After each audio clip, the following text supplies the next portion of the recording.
Welcome to the January 5th, 2026 City Council Study Session. Thank you for joining us this evening. Please remember that our meetings are governed by the rules of decorum posted inside the chamber doors. We ask all attendees to maintain a respectful environment. No disruptions, threats, or audible expressions of support or opposition are permitted. Signs and placards are prohibited, and all attendees must remain seated in designated areas. Okay, let's start on with City Council reports. Councilor Rosati? Hello, it's great to be back. I have a request for a poll from council. In case you all haven't seen the emails, I sent a request to staff for data regarding our housing stock. I think that if we want to really deep dive into affordability, housing affordability specifically, we need to understand, who owns the housing, whether it's individuals or corporations. So I sent a series of questions, 4 questions, and staff came back with it's going to take more than 3 hours, and they need to contract out to a vendor or some group to do that work. And I'm asking council to basically approve this request and have staff go into it, contract with whoever they need to. And I'm going to read what the questions are so you all understand the depth of what I'm looking for. The first one is to give us the percentage of Westminster housing owned by non-individual investors. So these are LLCs, LLP, corporations, etc. Number 2, the percentage of rental properties owned by non-individual investors. Number 3, the percentage of Westminster housing purchased by owner-occupants in the most recent year.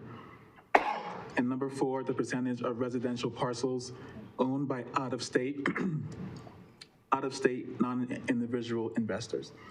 I think this data has sort of been known, but not really been transparent. We've never actually compiled this in the past, and I think it's important for us to understand as we go into the strategic planning retreat, which is coming up next month. There's a series of different data collection that I've been sending, I'm sure you all have been sending, to get prepared for that, and this is quite important. So I'm asking for your yes for this. Any thoughts before we go ahead with a poll on it, and any further questions on Councilor Rosati's questions? And in that line of thought, is there anything we'd like to add? What is the cost? That's what I'd like to know, to have that done.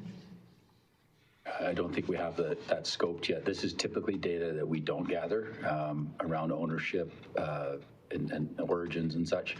But we could put together, if council directs, we could put together an estimate, I think, once we talk to some of the firms. Okay. With the goal of, sorry. 1 second, I'm going to take Councilor Johnson. Yeah, thank you, Madam Mayor.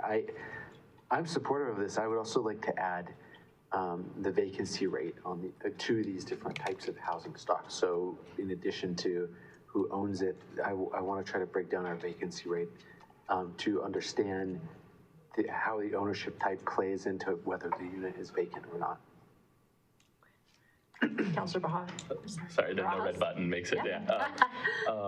Would the goal be to make this publicly available on a dashboard as well once the data was gathered? Is kind of my question. I don't know if that's... Is that possible? I would think it would be possible. You know, we'd be watching for protection of privacy if there were any of those issues. So I'd have to find out a little bit more about the nature of the data. Yeah, so If I could just offer that the county assessors have publicly accessible websites where you can go to their interactive map and you can choose properties and you'll see what the assessor's record indicates.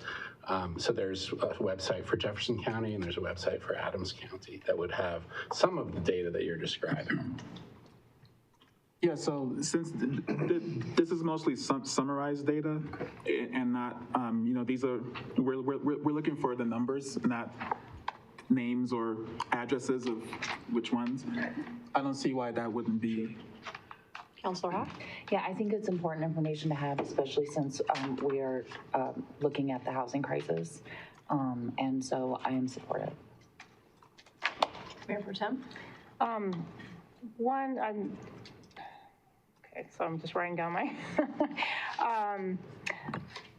one, I just want to understand what the cost would be.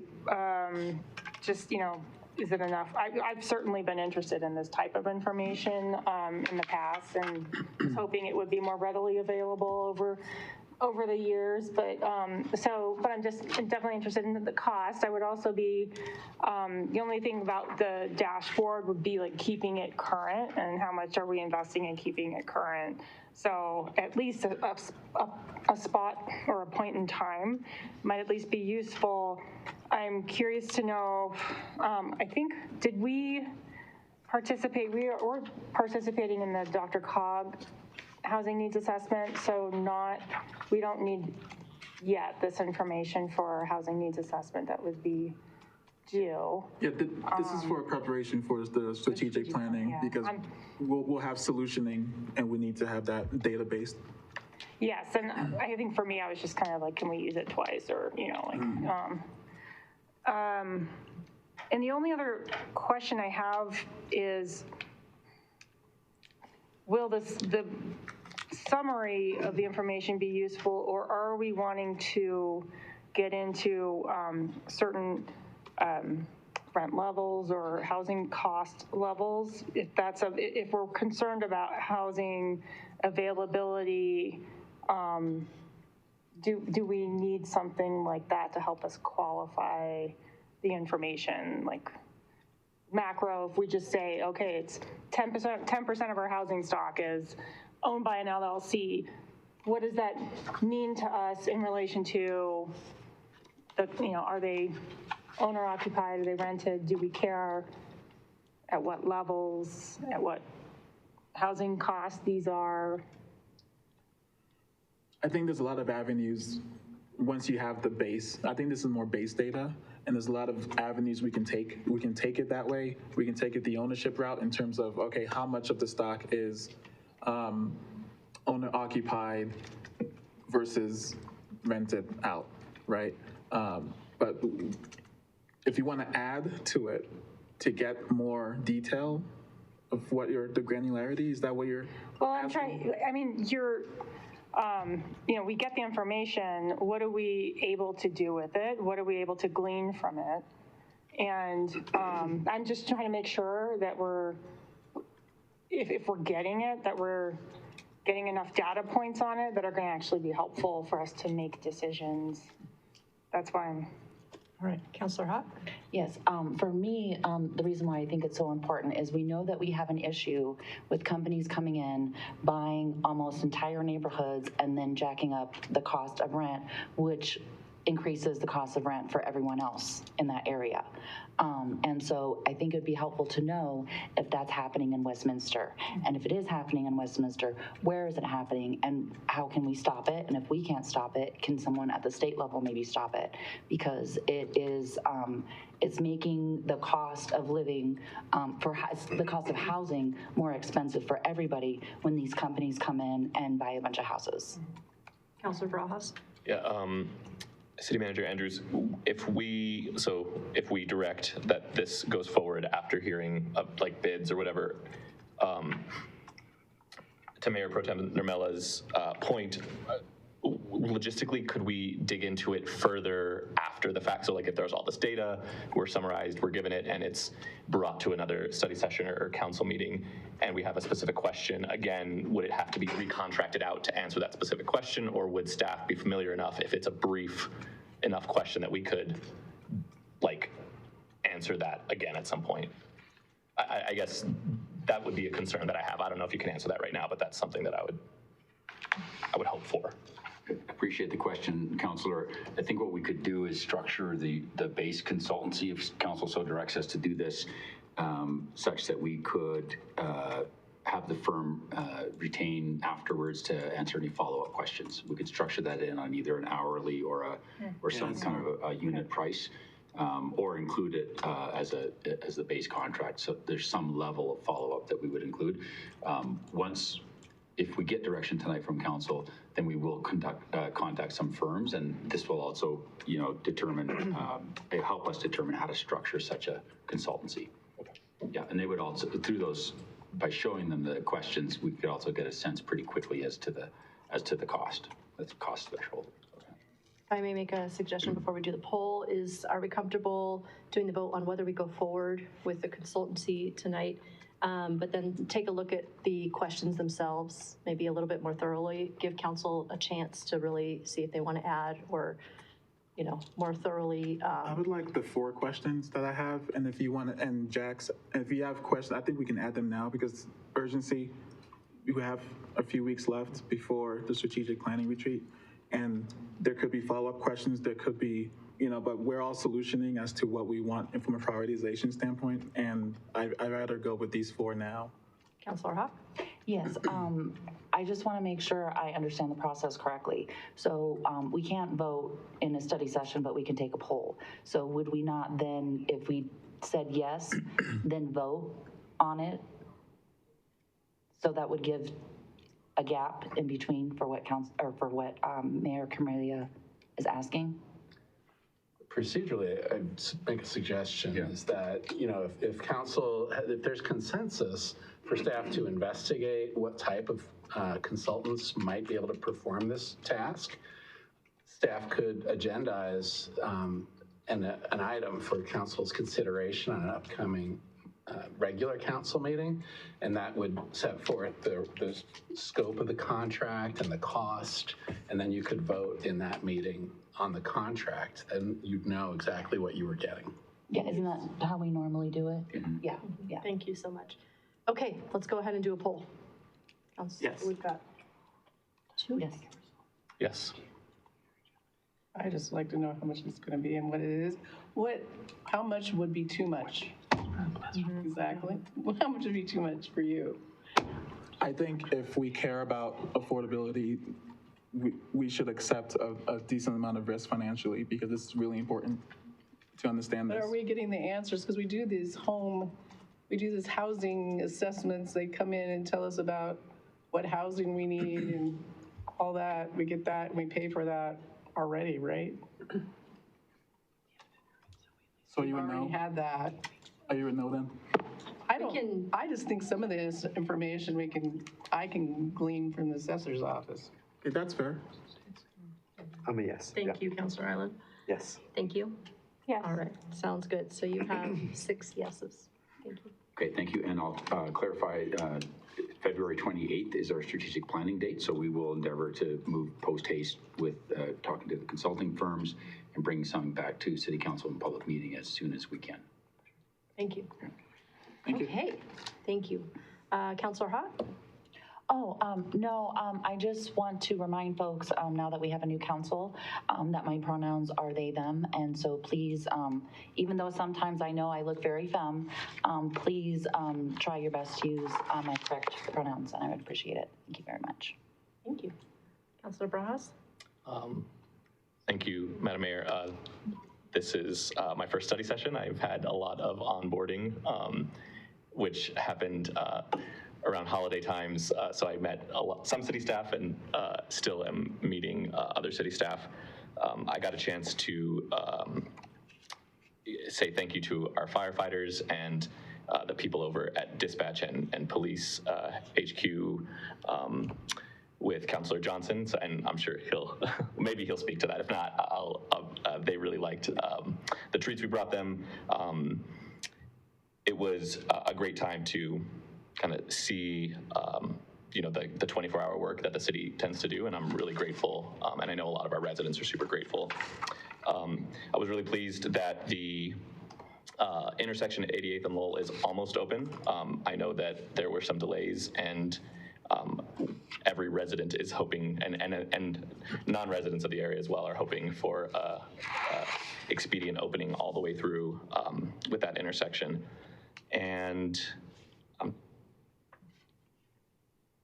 yeah, that was it for my city council updates. Thank you.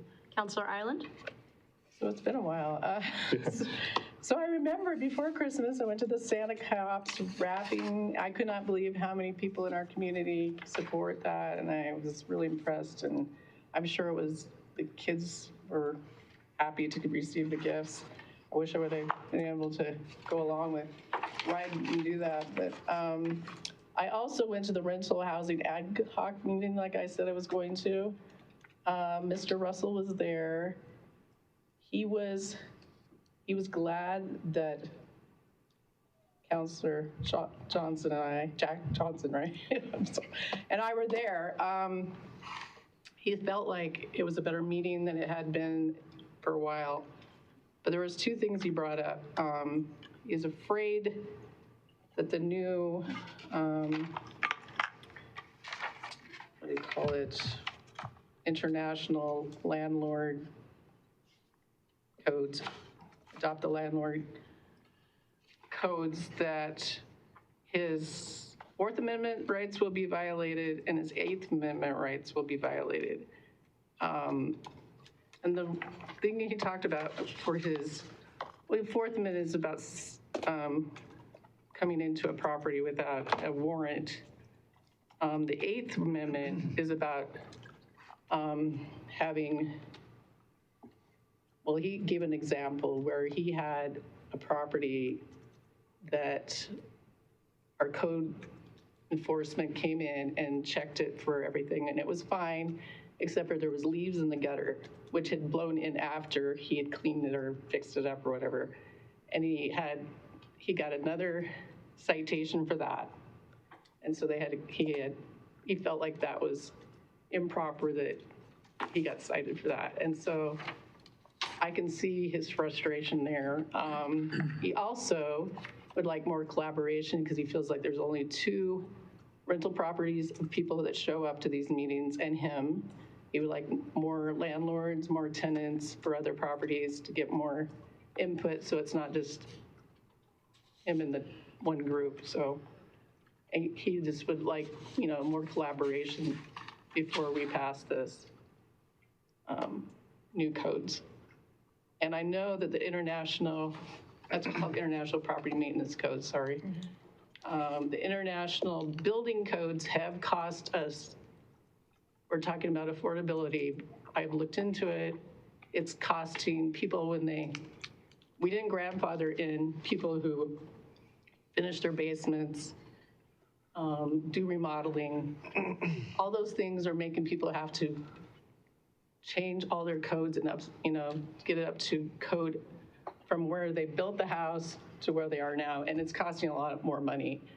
I know that when we build a house from scratch, it's costing about $31,000 on average per house, the new international building codes. So just to let you know, that's not causing things to be more affordable, especially I think we should have grandfathered in those that are already built and they're wanting to finish their basements for it, ADU or whatever. It's costing them more money because all the plugs and everything are way more than they used to be. So just to let you know. City Manager, did you want to respond to any of that? I don't have staff here tonight to go through that material, but we can bring another update back. And I did get feedback, Councillor, also from that meeting, and I do know we have work to do. We can get that even more productive. So I thank the councillors for attending and being present and participating, and we'll continue to continue on our journey of continual improvement with that program. Thank you. Councillor Johnson? Yeah, thank you, Madam Mayor. I got to see my friends, Councillor Zai, Councillor Ireland, quite a bit. Councillor Brajas this break, went to the gift wrapping with the police officers and much of the city staff, and that was a great event. And wanted to give a shout out to former Mayor McNally, who, despite finishing her term, still was there wrapping gifts and was quite a pro. Wrapping bicycles and footballs and all kinds of stuff, and I thought that was great. And I think the rental ad hoc committee was good. I felt like staff was very receptive to the feedback that they were getting, and very responsive to it. And I appreciate someone from Dave's office there as well to help address concerns and guide the conversation around legal issues. I thought that was really helpful. The Shops holiday party is always a great time. I, got to see our city manager there, and always really some of the best food around. And I think the Shops folks did a great job. I got to do a ride along with our police officers as part of my new counselor onboarding, as well as a tour of our PD and listen in on some of the work that dispatch does. And I thought that was really valuable, and everyone was really professional. And so it was definitely a great learning experience for me. And like Councilor Barajas mentioned, we got to go visit our 6 fire stations and our police officers and our dispatch on Christmas Day and give them some cinnamon rolls. And everyone was really welcoming despite them having a really busy evening and having to work on Christmas Day. And they always offered us rides on the fire trucks, which was always a great experience. And after a couple of rides, we'd had our fill, but we appreciate all of them working and we're, something that, to Councillor Ireland's point, I think we were inspired by former Mayor McNally's, open house. I didn't think they wanted to, climb 3 flights of stairs to get to my open house.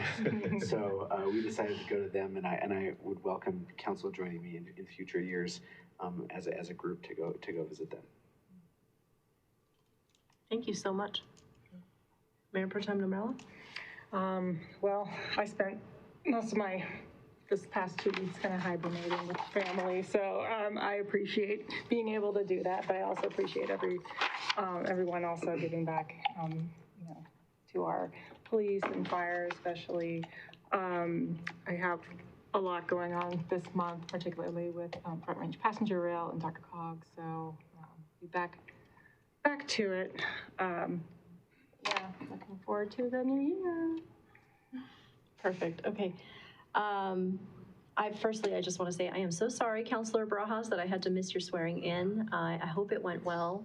Welcome to council, and I'm really excited to work with you going forward. I ended up missing it because I took part in a program.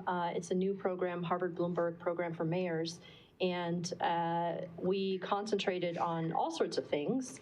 It was really intensive program. We started 7:30 in the morning. We were told to be on time, so we were, and then we ended at almost 10 at night, so it was really, really long days. But we focused on team building, communications and engagement, which is right up my alley and what my priorities are for the city, so it's really exciting. We talked a lot about public safety, meeting the moment in times of crisis, which inevitably come up.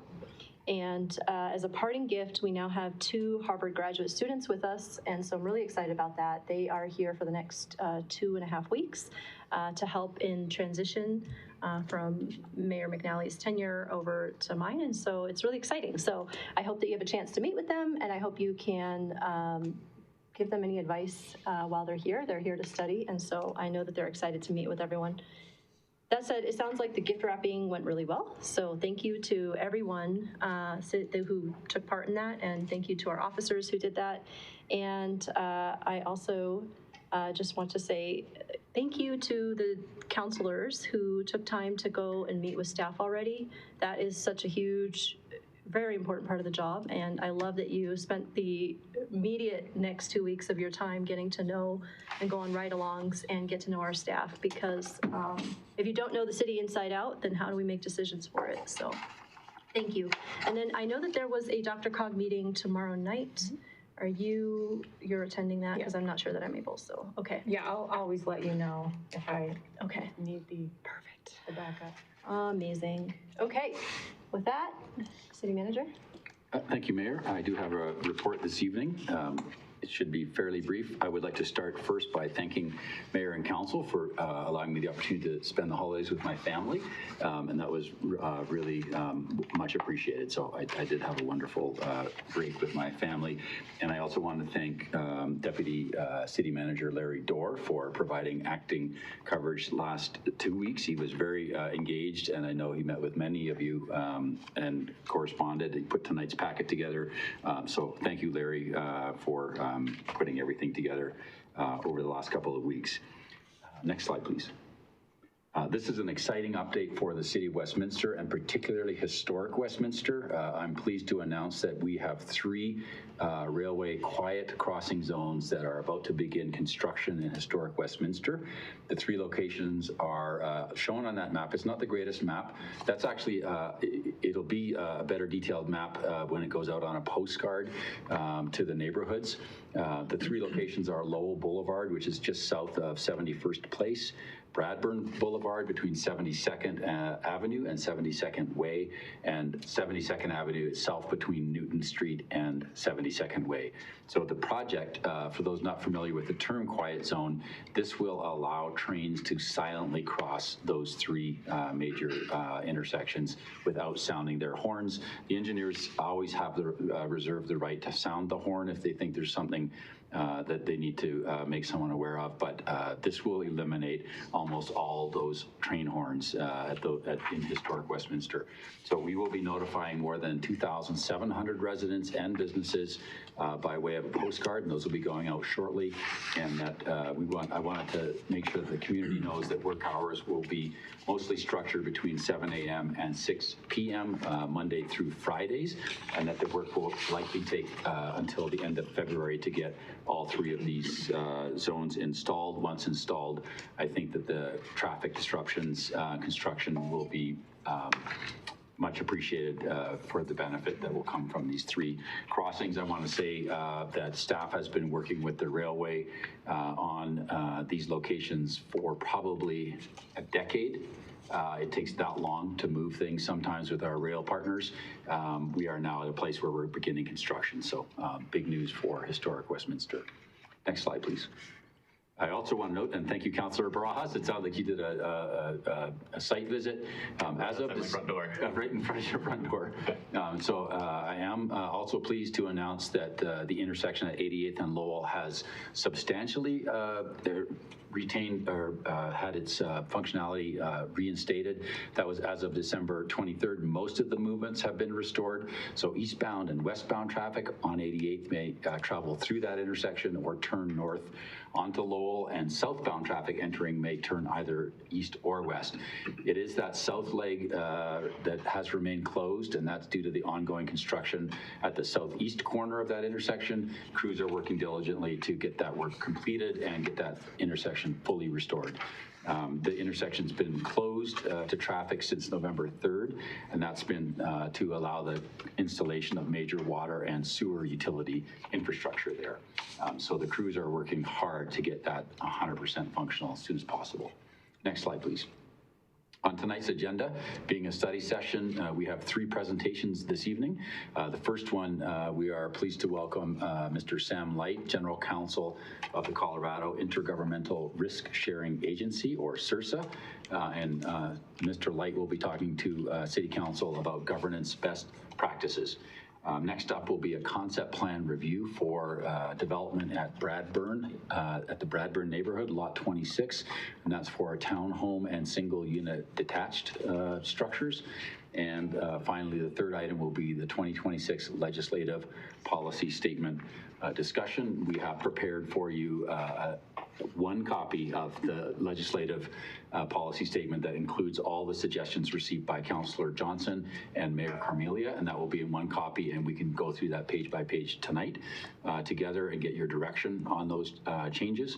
And then finally, an executive session to close out the evening, and that is to review and discuss the city facility security measures. And that will be joined by Chief Norm Hobart and other key personnel for that executive session. Next slide, please. This week, one important meeting of note, and that is on Thursday, January 8th, we have the Parks, Recreation, Libraries, and Open Space Advisory Board meeting. That's at the Westminster Sports Center from 6 to 8 p.m. Next slide, please. At our next meeting of City Council, so next Monday, January 12th, there will be two items on information only in the public packet. The first is an update on ballot measure 3H, or ballot initiative, I should say, 3H on paramedics and pavement, and we'll give you an implementation update. Next up will be a process update on the area-specific management plan for our Westminster Hills open space dog off-leash natural area. And so that's a process update. We have concluded our listening sessions with our community. We've had a number, over half a dozen community listening sessions on that one. And we're now launching this week the actual committee that's going to help us, a committee comprised of stakeholders. I think there's a dozen community members who will now be working with us through some of the key items, and that will all come back to City Council once we've worked through it with our stakeholders for your deliberation and some options for you. Next up, next week will be 8 items on consent. We will also have 3 public hearings next Monday. The first will be the first reading of Councillor's bill regarding a comprehensive plan amendment for the former Zerger Elementary School site. Second up will be public hearing and consideration of a PDP amendment and an ODP amendment for the Summit Point at Briar Heights subdivision. That's filing 2. And then finally, a public hearing and recommendation for the third amended PDP for Interchange Business Center, filing number 1. And that's at West 136th Avenue.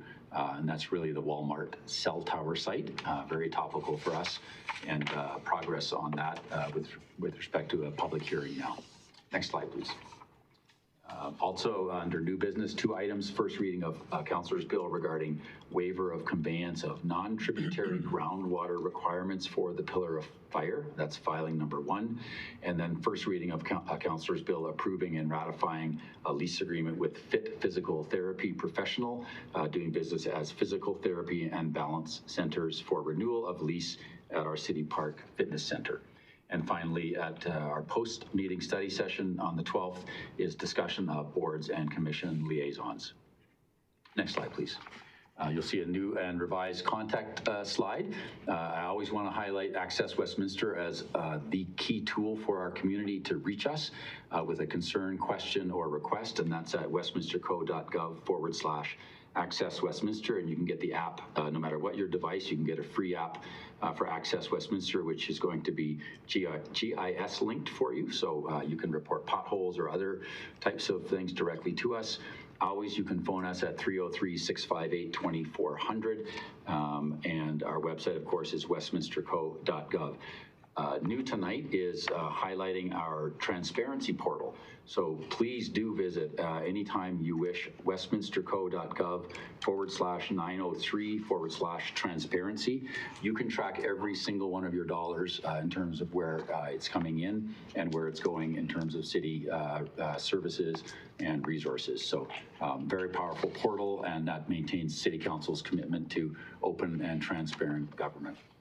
That's all I have, Mayor. Thank you so much. Any questions for City Manager? Mayor Pro Tem? One, I just want to congratulate staff on getting the quiet zones going and under construction. I was just curious to know if we had others in progress, or is this kind of complete what we needed to accomplish for quiet zones? I'm not remembering if we had more. Thank you, Mayor Pro Tem. That's a great question. Can I get back to you on that? I know we've been very focused on historic Westminster Yeah. because of that corridor. Yeah. And just how close those soundings are and how disruptive they are. They're really loud. Yes, so there are other crossings though, and I know we are working. I just don't have a status for you tonight, but Okay. I'll get that for you. Thank you. Anyone else? Just echoing Mayor Pro Tem Nemela's question, I'm very interested in that as well. I mean, we all are, obviously, but just doubly so. Thank you. And I will add, this is really big news, so this is exciting. I will be sure to help let South Westminster know, and I know that Councilor Barajas, you will as well, and everyone here will, but this is really exciting news. I think this is the #1 issue I heard from residents down there, so well done, congratulations, and a big thank you to staff. Okay, moving on then. City Attorney Frankel, would you like to introduce our first presentation? Thank you, Mayor. It's my pleasure to introduce Sam Light, who's General Counsel and Deputy Executive Director of CIRSA, the Colorado Intergovernmental Risk Sharing Agency. And Mr. Light has, over the years, been very gracious and generous with his time in terms of offering this presentation or a variation of this training to our council each January. So thank you, Mr. Light, and appreciate your being here. Thank you very much for the introduction. Thank you, Mayor and Council, for having me out this evening, and staff. My name's Sam Light again, and I'm the Deputy Executive Director and General Counsel of CIRSA. And somebody was gracious enough to go through the whole acronym there, which is a mouthful, which is why we call it CIRSA. So thanks for the opportunity to come and present to you all this evening. It's an opportunity to spend a couple of minutes kind of exercising that muscle around risk management. I understand we've had an election in November and an appointment as well, and congratulations to the new council members. I hope you find my presentation, whether you're brand new or whether you've been around a while, I hope you find my presentation helpful to you all. There were a couple of handouts that I put at your places that I'll mention briefly as I go through the material. There was also in the electronic packet a copy of our Ethics, Liability, and Best Practices Handbook for elected officials. But if you'd like a hard copy, I have a couple of those with me as well. I want to give you a little bit of background about CIRSA and just what type of organization we are and what we do for you all. So CIRSA is not a commercial insurance provider. We're what's called a public entity self-insurance pool. And we're organized under Colorado law. Our only ownership, our only members are Colorado cities and towns and affiliated entities. We're super proud of that. We think it helps build close relationships with our insureds and build long, mutually supportive and helpful relationships with our members. To give you a sense of that, City of Westminster is one of the founding members of CIRSA, and you've been a participant in our property and casualty insurance program since 1982. So thank you. We can't thank you enough for your membership in CIRSA. To give you a sense of our size, we insure 295 member municipalities and affiliated entities. That's about 90% of the cities and towns of the state of Colorado that we insure. Our board of directors is made up of municipal representatives, and since our whole book of business is centered around municipalities and public entities, we think that gives us significant expertise and agility in helping municipalities with their risk management and coverage needs. Our board of directors, we have directors from around the state, but we also have one very close to home here. Marty Erickson is a member of our board of directors, and we greatly appreciate her service on the board for CIRSA. So to give you a sense of just kind of size of things that we have going on at CIRSA and your relationship to CIRSA, so you participate in our property and casualty program. That means we provide the property, the coverage for everything, including like your buildings, you know, the, let's see, $600 million worth of building values that we insure for you. We provide liability coverage on a total operating expense of your total operating expense for insurance valuation purposes is $270 million. We provide your auto physical damage and auto liability coverage. And we provide coverage for your 185 law enforcement officers. That equates, you're what we would call a larger deductible member, right? So in terms of how that works in the claims perspective, you have member deductibles that are $250,000 above that point on the loss, then CIRSA coverage attaches. So we're there for the bigger losses, but we provide the claims administration, claims handling services, and other services for you for all the claims, whether they get to that level of CIRSA premium dollars being applied or not. We provide the claims handling services to you. So in terms of total dollars, your premium contribution for CIRSA for those coverages, for all those millions of dollars evaluation and risk exposure was about a $2 million premium for 2026. The last thing I want to mention about CIRSA is because we are member-owned and controlled, we ourselves are a quasi-public entity in Colorado, right? So I think that informs a shared perspective that we have as public entities, just as you're working here in the city to be good stewards of the interest and assets of the city as an organization. We aggregate that up on behalf of our membership. We really only have two interests at CIRSA, right? The interest of our members as insureds and the interest of the pool as a whole. And unlike commercial carriers, I think that informs our collective commitment, right, to how we approach risk, that proactive risk management is important. Our claims manager sometimes says the best claim is the one that doesn't happen, right? But in terms of organizational attitude, it starts at the top of the organization, right? Where at the governing body level, appropriately resourcing the entity around risk issues and around safety. That's an important aspect of it as well. But we also recognize that there are risks that even start or are created at the governing body level. And so getting a little bit closer to home on my presentation, that's the purpose of my time with you this evening, is to give you some suggestions around risk management at the governing body level. So feel free to ask questions as I go through the material. I'm going to move through it pretty quickly because I want to be respectful of your time. The slides are a little denser than everything I'm going to mention, so they're as a resource for you. And I'm going to move through them pretty quickly, but feel free to ask questions as I go through the material. I think at a writ large level, what I'd like to hit on is from a governing body perspective, there are some risks that are definitely in your wheelhouse in terms of having an understanding of how the council and its members can collectively influence risk for the organization, for itself, and can create risk for themselves as a city council and individually as elected officials, right? So I'm going to touch on 5 themes there real quickly. The first is just some recognition of the role of being an elected official and how that relates to risk. We'll talk about the legislative and administrative distinction. Just briefly, we'll talk about ethics. We do separate trainings on ethics, but I want to get that on your radar, particularly if you're new. And then we'll talk a little bit about due process, which is another area where we do separate trainings as well, but due process is a very important piece of the liability puzzle. For the new members, well, I'll ask everyone, as elected officials, but particularly for the new ones, do you like process? Do you like process, right? To recognize that in terms of risk management, process is a product that the city council itself provides, and from a certain perspective, process is as important, if not more important, than the outcome, right? So in terms of due process risk, we'll talk more about what that means in a little bit, but it means, as an initial point, that you have to learn to be supportive of and embrace and respect the processes that are in place in the city around the way you do your work, both substantively and procedurally as a council. Those are you that have heard my presentation in prior years. Just again, the standard disclaimer, though I am an attorney, this is not an attorney-client discussion. Dave is here to handle all the hardball questions that you might have. But I do have a good risk radar on these issues myself. If you've got a question that sounds like it's for your city attorney or city manager, I'm going to deflect on those questions. Okay.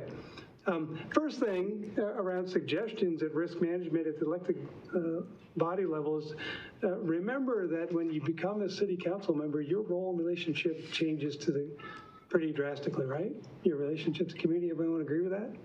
And that translates into some risk principles, right? Whatever we think of it individually, fair or unfair, I think your constituents, your citizens, those who might take issue with something that's going on at the council level, they consider your job to be a 24/7 job, right? Whatever we think of that, right, as they should, our words, our deeds, our conduct matters as an elected official, and that hat is always on, right? So remember that in terms of risk. You'll be out in the community working as an ambassador for the city, but at other times you may be thinking you're on your own personal time, but someone sees you over there and says, oh, I'd like to talk to the council member about this issue. Was that hat ever off? Right? Yeah, I mean, you're always a representative of the council, of the city as an organization. Remember your fiduciary responsibility, right? From an attorney's perspective, right, you are fiduciaries, and we all know intuitively what that means, but kind of the legal definition is the legal obligation to put the interest of the organization that we serve as a fiduciary, the city, as a corporate entity, right, to put its interest and the public interest above all other interests. That's sometimes going to require some difficult analysis, some difficult conversations, right? But some takeaways from that is the fiduciary responsibility includes recognition of the city's interest, the broader public interest, right? Our population is approaching what at this point? Pretty high, yeah, right? And even when that room is packed, right, that's a very small minority of the constituencies that you represent. So the fiduciary responsibility is going to ask of you sometimes, do you ever have this at the city council agenda? The meeting room's packed, emotions are running kind of high, and it's a very controversial decision. That's a good time to remember that fiduciary responsibility to look at issues broadly, particularly in the policymaking arena. Maybe a guiding principle there is to always ask yourself, what's the right thing to do for the city as a city within your policymaking arena? And that'll help serve that fiduciary responsibility. The way it translates into risk is also, remember, it's probably a tool and prerogative of risk management for the governing body to take the time you need and to get the information you need that'll help you make decisions that are defensible, that hopefully stand the test of time. Right, if you get into one of those meetings where it's a difficult issue and emotions are running high, but you feel like you as a council haven't had enough time to have a good, full deliberation, yes, it might be frustrating to some people in the room that you don't make a decision that night, but if you need more time at a subsequent meeting to have further deliberation, or you need some questions answered that staff can help you with, then take that time. It's definitely not true for all of our claims, but some of the claims that we see, you know, it's pretty evident in retrospect, right, that the decision was perhaps made in haste or was made on less than great information, right? And so for the decisions you make at the council level, you can certainly help manage that risk by taking the time you need and getting the information you need to make good decisions, okay? Fiduciary responsibility also requires that we place the city's interest above, obviously, personal interest or single issue interest or other types of interest, and a consideration to consider issues on their merits alone. Remember your city code, right? And that's a guiding thing for a lot of the decisions you make, particularly quasi-judicial decisions that we'll talk about in a minute. But sometimes, right, there'll be a little tug and pull where people are attempting to introduce into your decision-making process irrelevant criteria or considerations that you don't have lawful authority to consider, right? Or those kinds of things. You want to bring that back and remember, what is our scope of authority here? What are the rules and process by which we make the decision, and what are the applicable criteria and standards that we're operating within, and that'll serve you well, okay? Pivoting, let's talk about legislative versus administrative matters. Recognizing and honoring the legislative administrative distinction is an important component of risk management. You need to remember that by your charter approved by your electorate, the city of Westminster is set up as a council manager form of government. And that's kind of the gold standard in local government, where you have, to borrow an analogy, you kind of have this, the municipality is a corporation, right? So if you analogize this to the private sector, you have this opportunity and resources that you spend a lot of resources on to have a board CEO, right, form of government. That's what you have, is a board CEO. We just happen to call it council manager form of government. And that means that by charter and ordinance, certain duties and functions and authorities are exercised by the council and its members, right? And certain other ones have been assigned or delegated or allocated to the manager and the staff. And it's important from a risk management perspective for a lot of reasons, but one of them, just to clear the decks of perhaps an individual question that the new members might have, you might be asking yourself, well, can I get sued in this job as an elected official and be held personally and individually liable for something that I do or don't do as a council member? And the answer is Well, it's possible, right? Yeah, but the good news is we have very strong protections for you at both the state and federal level. Frankly, the state protection is essentially this. It's that the city, and by extension the city's insurance company, SURSA, will defend you and pay judgments entered against you for acts or omissions as a council member, so long as we're acting within the scope of our authority and not acting in a willful and wanton manner. So that concept of the statute actually uses the phrase scope of employment. So that translates into the need to understand and appreciate and respect our particular authority, our particular job duties within our organizational structure.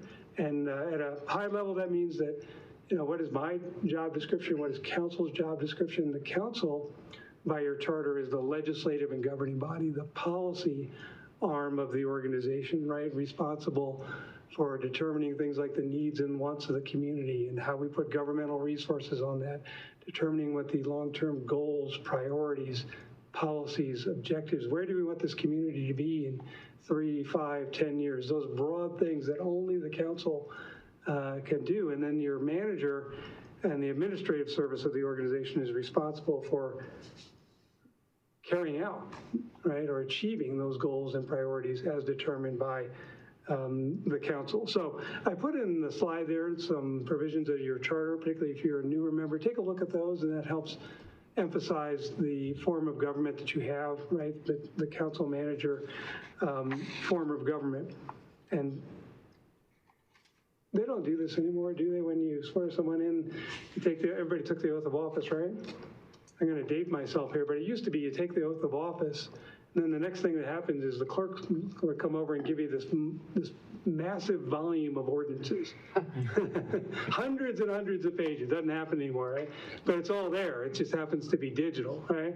Just recognize that those hundreds of pages of ordinances, right, help set the rules for how we both procedurally and administratively make decisions, and they also set the framework for everyone's scope of employment and authority. And as a council member, true for everyone in the organization, it's important to understand the job description and to stay within that role to help make sure that we're doing things efficiently, and in a worst case scenario, from a claims perspective, to help protect, right, against the potential of someone bringing a claim that says, hey, you elected or appointed official were doing something outside your scope of employment, right? And that's a kind of a double whammy, because the liability protections are there and the city's obligation to indemnify and defend you is there so long as you are within the scope of employment and not acting willfully and wantonly, okay? So unless there are any questions on that broad brush at it, I'm going to dig into it just a little bit more and then we'll move on. Recognize that a legislative administrative distinction is particularly important in the area of employee relations and the handling of administrative matters.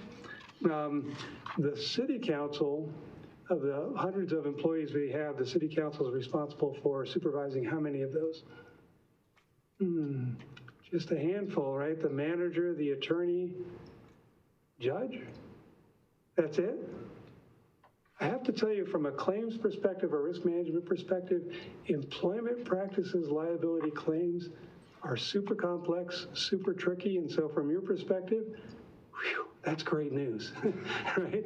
We have to supervise 3 employees, but we have told our CEO or manager that you are responsible for personnel issues and personnel supervision below the level of our 3 direct reports, and that's a good place to be. Use it to your advantage, right?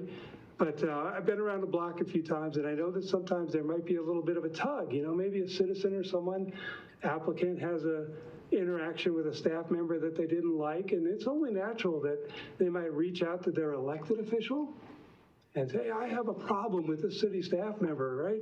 What's our response to that going to be, right? You want to contact your city manager, right? And unburden yourself of the thought that it's your responsibility to handle that supervision issue. That's part of the administrative side of the organization, right? The other piece that applies to is also administrative matters, right?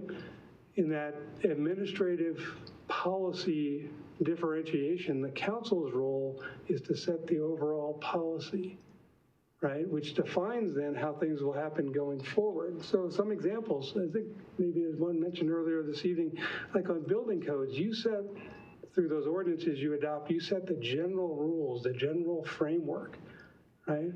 But to show you a scope of employment situation, once the council has adopted those ordinances, is it the responsibility of the council or its individual members to have a role in administering the building code? Your ordinances say that's for your chief building official, right?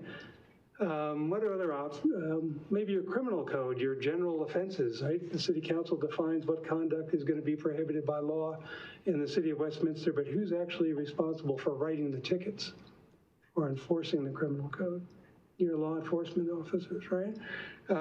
So understand those distinctions. None of this is to mean that administrative questions or information about administrative matters is entirely hands-off to the council, right? You're absolutely entitled to ask questions and get information, but you want to use your CEO as your resource and point of contact for that. And remember your charter. There's a provision in your charter that's common for, in fact, I can't think of a home rule municipality that's a member of CIRSA that doesn't have this type of provision in its charter that defines, sets some guardrails around the relationship of council to the administrative service. And in section 4.10 of your charter that says, except for the purpose of inquiry, the council and its members shall deal with the administrative service solely through the city manager. And neither the council nor the members thereof shall give any orders to the subordinates of the city manager.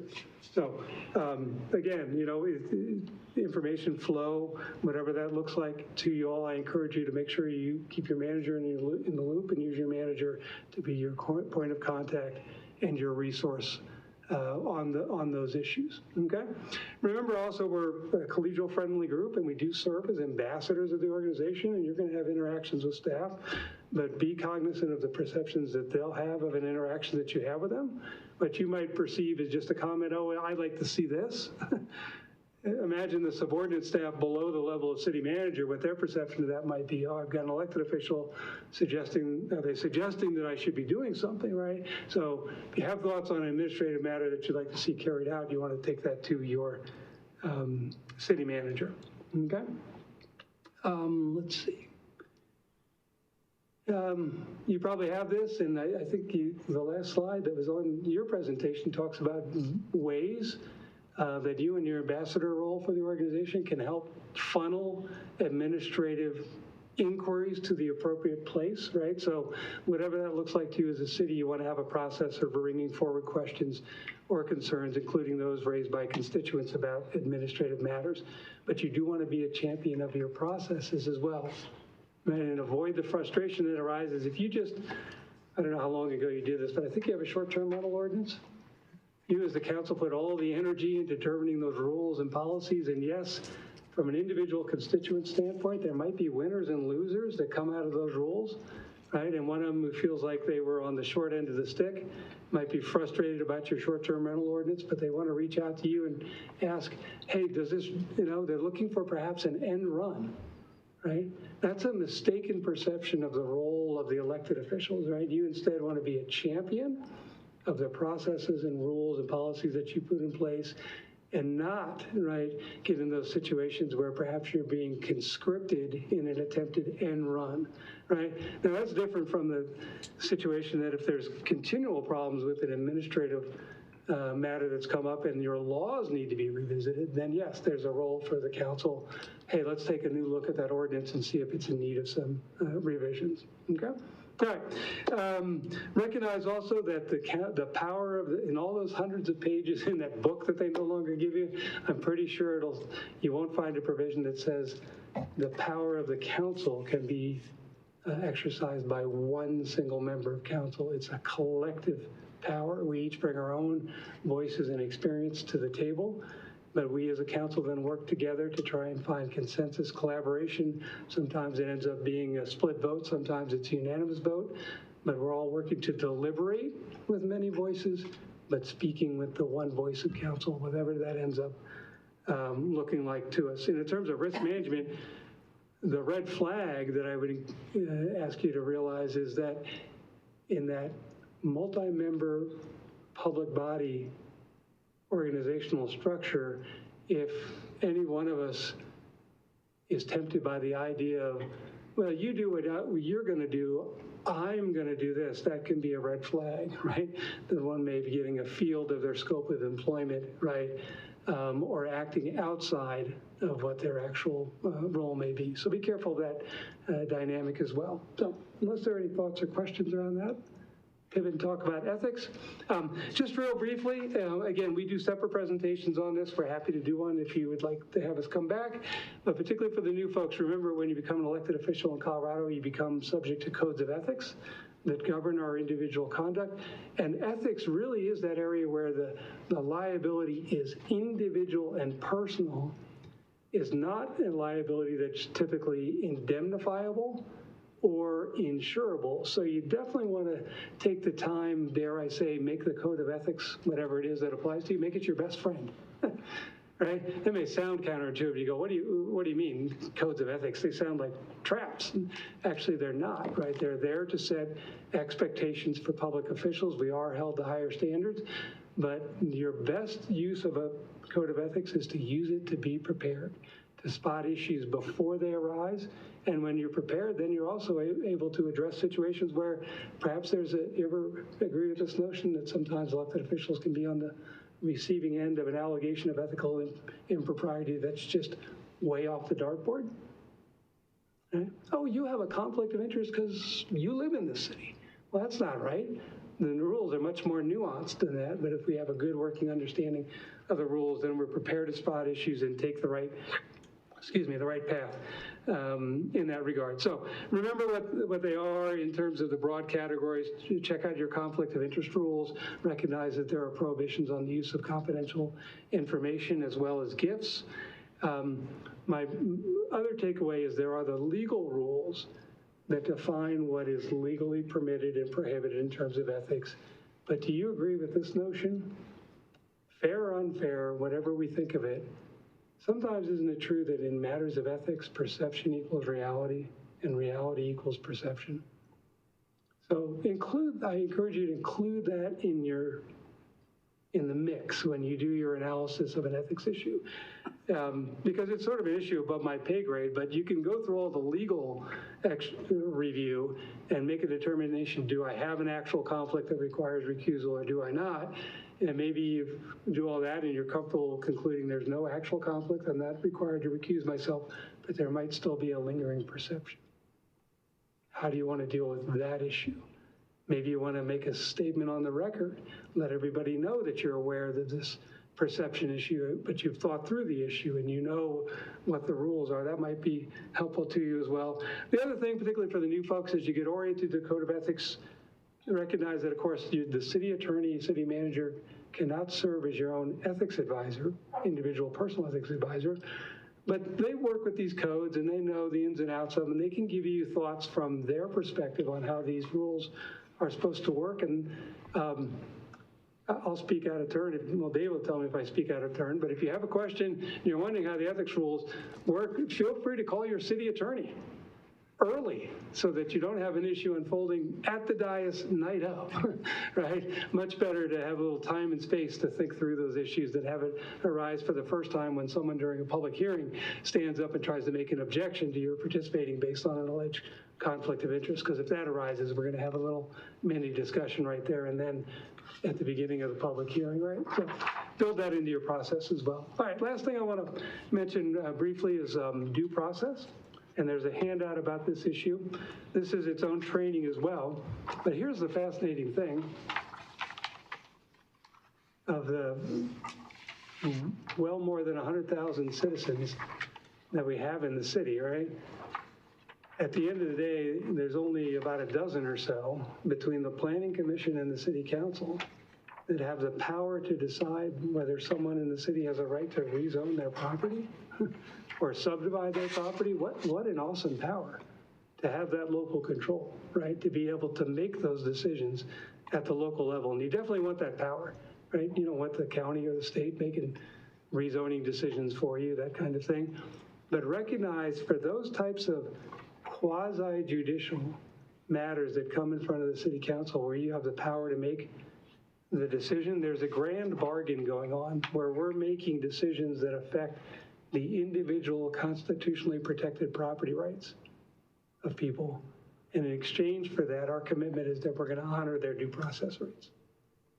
And that means you want to become familiar with the quasi-judicial rules of engagement, which are different than the way we conduct ourselves when we're dealing with legislation. When we're dealing with legislation, it's fine to do your own research. It's fine as long as we're complying with the open meetings law to lobby and be lobbied, to bring your own information to the council deliberations, to vote on a policy issue based on your own personal preferences or biases, right? But in a quasi-judicial matter, all of those kind of ways of conducting ourselves have to be set aside. And we have to be acting like a judge before, during, and after the hearing, okay?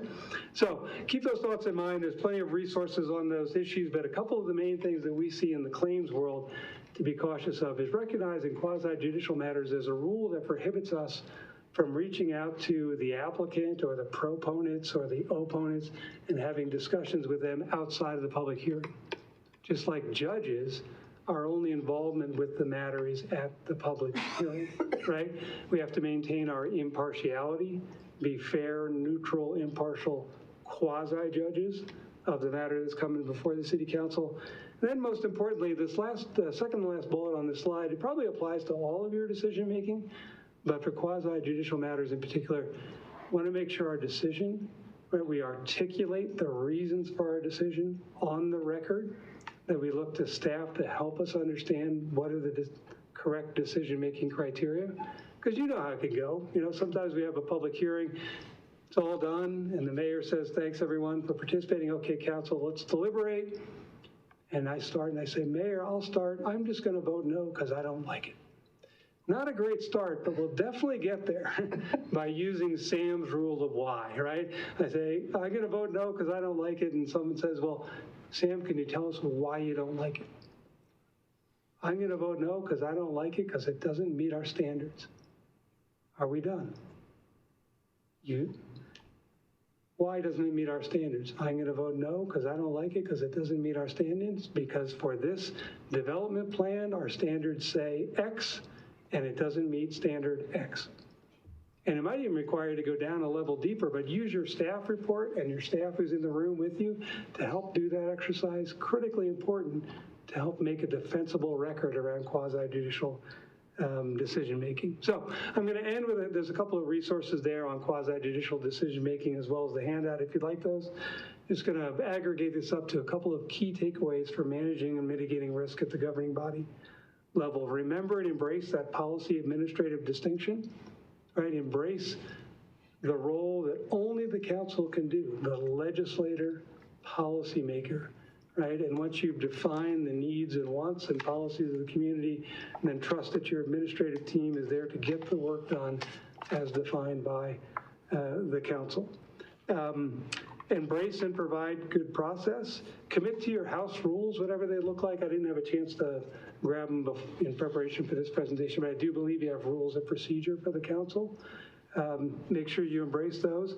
Individually and collectively, make sure that you stay within your authority and your scope of employment. We didn't touch on the open meetings law, but that's a risk that you definitely directly control for the city council's own exposure to that risk, right? And exercise that your authority as council is exercised collectively. Deliberate with many voices, but commit to speak with one voice. So, and with that, congratulations to the new members. Thank you, Mayor and Council, for the opportunity to come visit with you all. There's a couple of resources on the final slide, but with that, I'll open up to any questions that you might have or anything else that we can provide from CIRSA's perspective for you tonight. Questions? All right, you have a quiet, oh, yes. Mayor, in your blue folders tonight, this was also in your onboarding binder. This is the communications protocol for you with city manager, and it really is entirely consistent with what Mr. Light just described. So it sets out how to engage with me, your city manager, and the different ways or needs that you may have, urgent information or query and such. And then, of course, always 911 for emergencies that actually require police or fire assistance, not the city manager. And so that's in your binder, but it's also in your blue folder. Thank you so much. Mr. Sam Light, thank you so much. Thank you. Appreciate it. Yeah, good to see you all. Thank you. Thanks, Sam. Thank you. Okay, we will now move on to a concept plan review for Bradburn Lot 26 for a townhome and single unit detached development. And we have a staff presentation.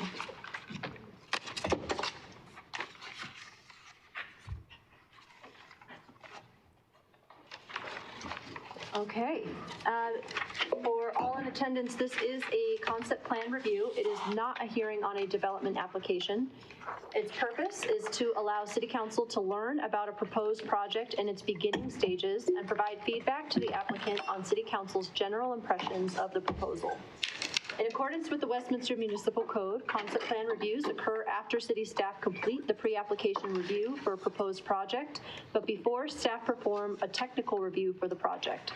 Technical review, which involves an official application for an ODP, PDP, or amendment thereto, will occur only if the applicant chooses to move forward after its concept plan review.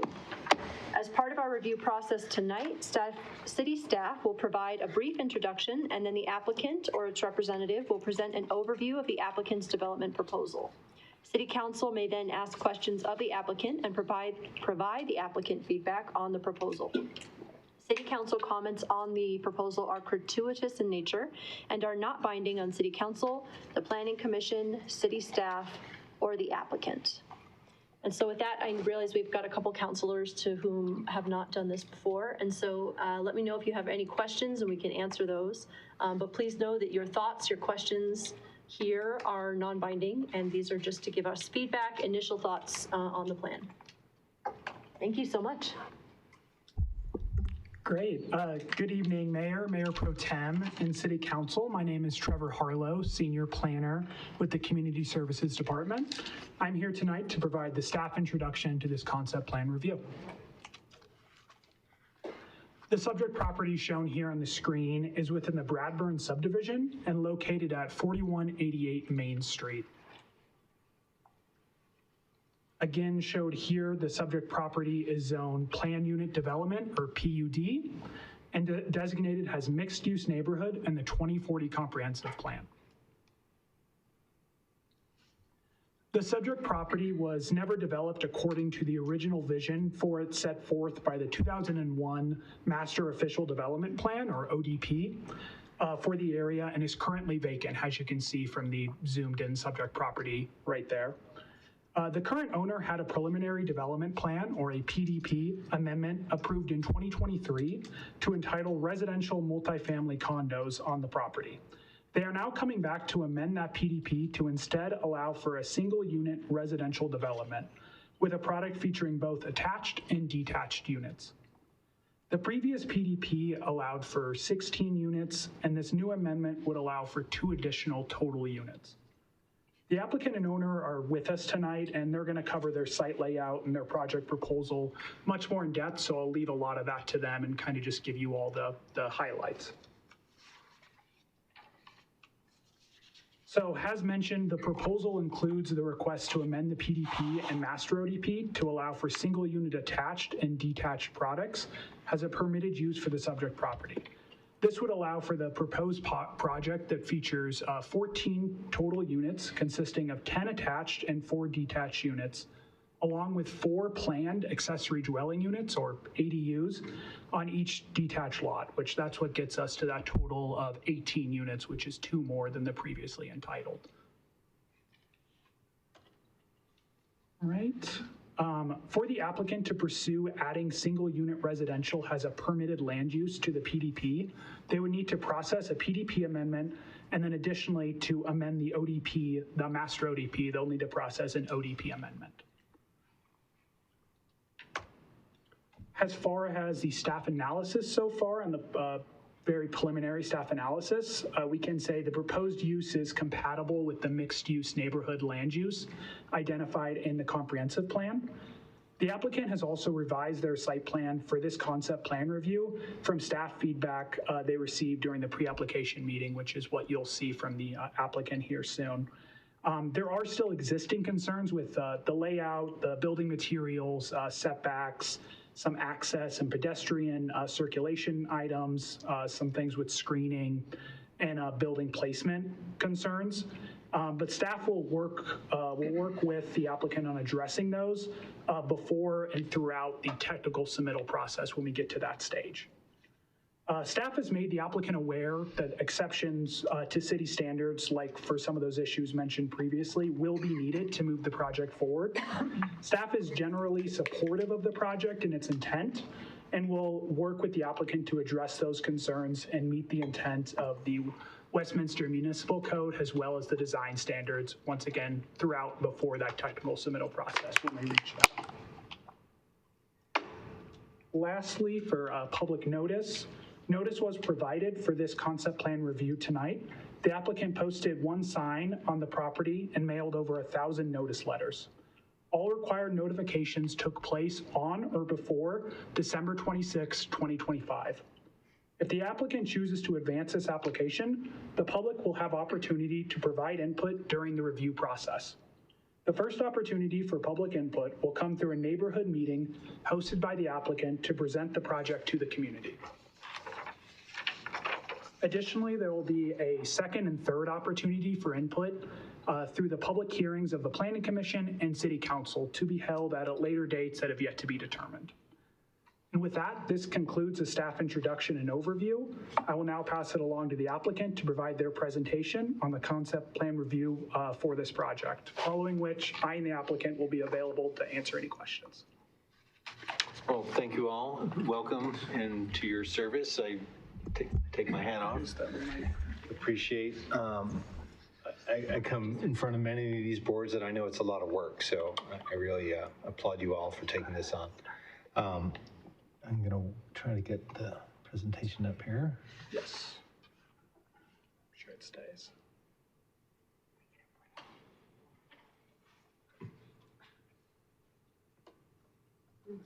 It wouldn't be a real meeting unless we had some technical issues.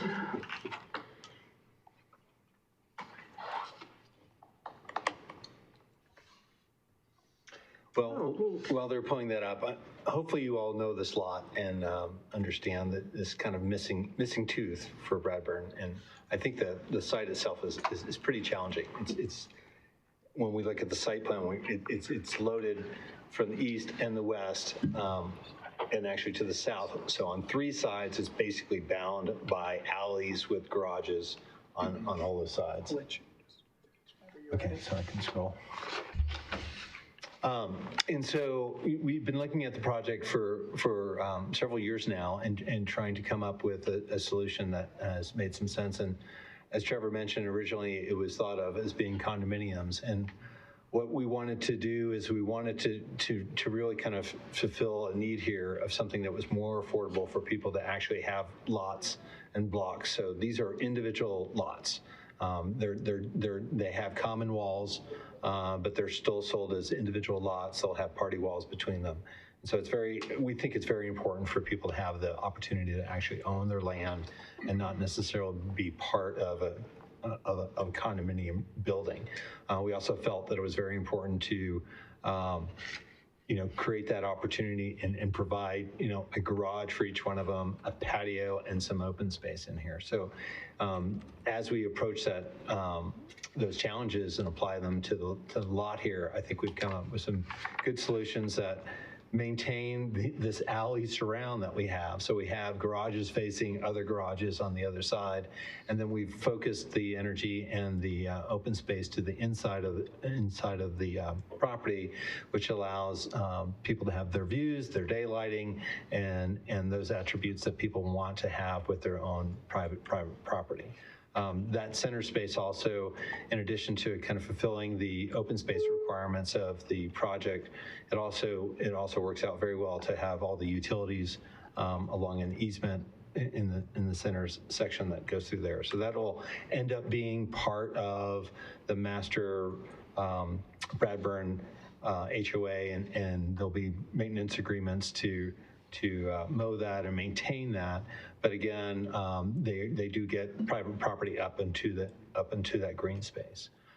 It's also important to note that the product we're looking at here is really, it's a modular project where the project will be built off-site, or components will be built off-site and then brought on-site and erected. And again, this is all geared to making this a more affordable product.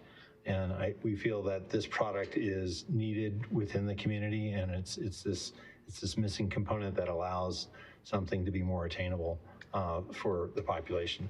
Obviously, you guys were meeting on some very similar topics just moments ago. So I think it's timely that we're actually looking at something that is again, more attainable. I'll keep kind of flipping through these slides, and I'll try to get through the presentation quickly, so then we can come back and go through some of the questions you might have. As Trevor said, we have 14 units, and then we have the additional 4 ADUs on there. So what you see here is in the middle, on either side, we have 5 on each side attached residential units, and they're loaded, as you can see, from the garage and then back to the open space. The main entrance is on the open space. So we're using that open space also for entry points into the unit. And then top and bottom, we have the additional 4 detached units. And they again are, and by the way, all this product is 2-story. They have a patio that is separating them from the garage, and then there's an ADU above those, and they have an additional parking spot for the ADU. Those end units end up being, the square footage of the units themselves is about comparable to the attached ones, but the ADU is really the bonus there, and they get a little bit more land on those pieces. So, we've used those to kind of bookend the project, and it helps break down the scale and the mass of the project. Also here you can start to see how we've started to develop the open space and circulation within the project. Starting up in the upper left, or the northwestern section, where you can see we've got kind of a diagonal pedestrian connection there that loops back in and provides cross east-west circulation throughout the site. And then we have another one that connects a little bit better on the southern part that aligns with the sidewalk that extends further to the west. And then we have a north-south that joins all that. And then the larger townhouses or the detached units kind of bookend all that. This is a little bit more on the layout. You start to see the garages. We've oversized the garages a little bit in width to allow people more storage. Again, we're just trying to make these very livable. So there's adequate room for storage, and we also wanted to make sure that there was room for instance, trash to be stored in there, which is one of the HOA rules within Bradford. This is just the second level that also shows that we have some balconies that are part of that center space. Again, orienting those units to the daylighting and into that green space. These are, hopefully these are helpful. These are some AXO views of the project that kind of give you an idea of how the circulation works again. And also just showing you some of we're showing some shadowing and some other things that start to exhibit how much light is actually brought into that space. And also I think that it's important to look at this and understand that while this is modular, we're using several different components to break it up so it doesn't feel like it's just stacked Lego. And so you can see we're using, articulated garage doors, we're using several different metal panels, we're using different frames to create articulation for the units, and also break down the scale of mostly that center unit, which is the 5 units gang together to break that up so it doesn't feel like this immense block of housing in there. So it's very important for us to make this an attractive piece, make it feel of scale in the area, and provide a desirable place to live. So these are a couple more views here. And again, looking at that green space, I think is important, and we've included some views of that green space because again, we're internally orienting this project because the outer edges are just endless series of garage doors. And if we go back to look at this, and maybe we should have included some photographs of the existing product that is out there. It is really just extruded garage doors. So you can see we've got some nicer garage doors. We've got windows in them. We've broken them up. We've pushed the architecture back and forth to create a lot of articulation along those facades. So again, some interior views here. And again, as we start to imagine, people habitating in the space, we've got greenery, we've got trees, they've got patio spaces.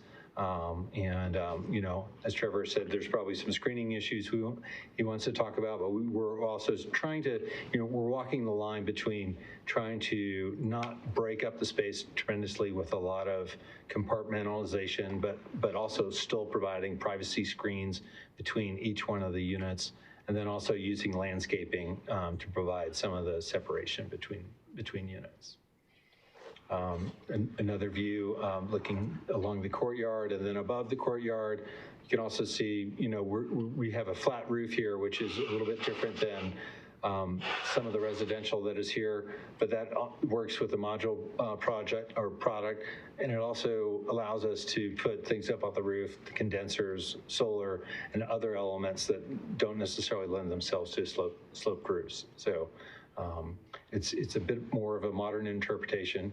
But we also see precedent for the flat roofs throughout the area with some of the other live-work units and some of the other commercial development that is abutting this property. So I went too far. So it's not much more than that. So I'd like to open up for comments or questions so we can kind of work through it. Thank you. Questions? Councilor Ireland? So I have a few. I'm always one to worry about parking, especially in this area. So how many parking places do you have? So we have one per unit, and then we have two for the detached. And so again, there's parking on Bradburn and Main that is adjacent for visitor parking. And again, we're not trying to, this is not, I think it's important that we think of the user that is here as a single family that might be a single mother, or it might be a young professional. So this housing is not geared for the family of four that might have two or three or more cars. It won't have a parking place. The ADU has its own, it won't have a parking garage, but it has a parking spot. Okay, so are these for sale instead of rent? These are for sale, absolutely. Is the solar panels included? We want them to be, yes. And at the very least, they will be solar ready, but we want to include a sustainable product. And how many bedrooms are they? There's 2 bedrooms in each of the units. 1 bath or? Two baths, 2 bed, living room, garage, kitchen. And I can go back to that. Some of those, we didn't articulate the floor plan very much at this point. Square feet. Yeah, the square footage of each one of the units is about 1,200 feet, and then the ADU is another 300. So what is affordable? What do you think the price point will be? We know the median is somewhere around 500, and we know we can get below that. All right. And that's, I'm concerned about the parking because over there it is crazy on the street. But the rest of it seems pretty good. yeah, and Jonathan, who's here, who's the owner, lives about a block 200 away. yards away from the site. Yeah, so It's probably dangerous. Feel free to come. What's that? Feel free to come up if you'd like to. Oh, yeah, thank you, I appreciate that. All right. I also want to point out that in terms of as Jim talked about, what I think is important here. Sir, do you want to come to the mic so that the audience can hear you? Yeah.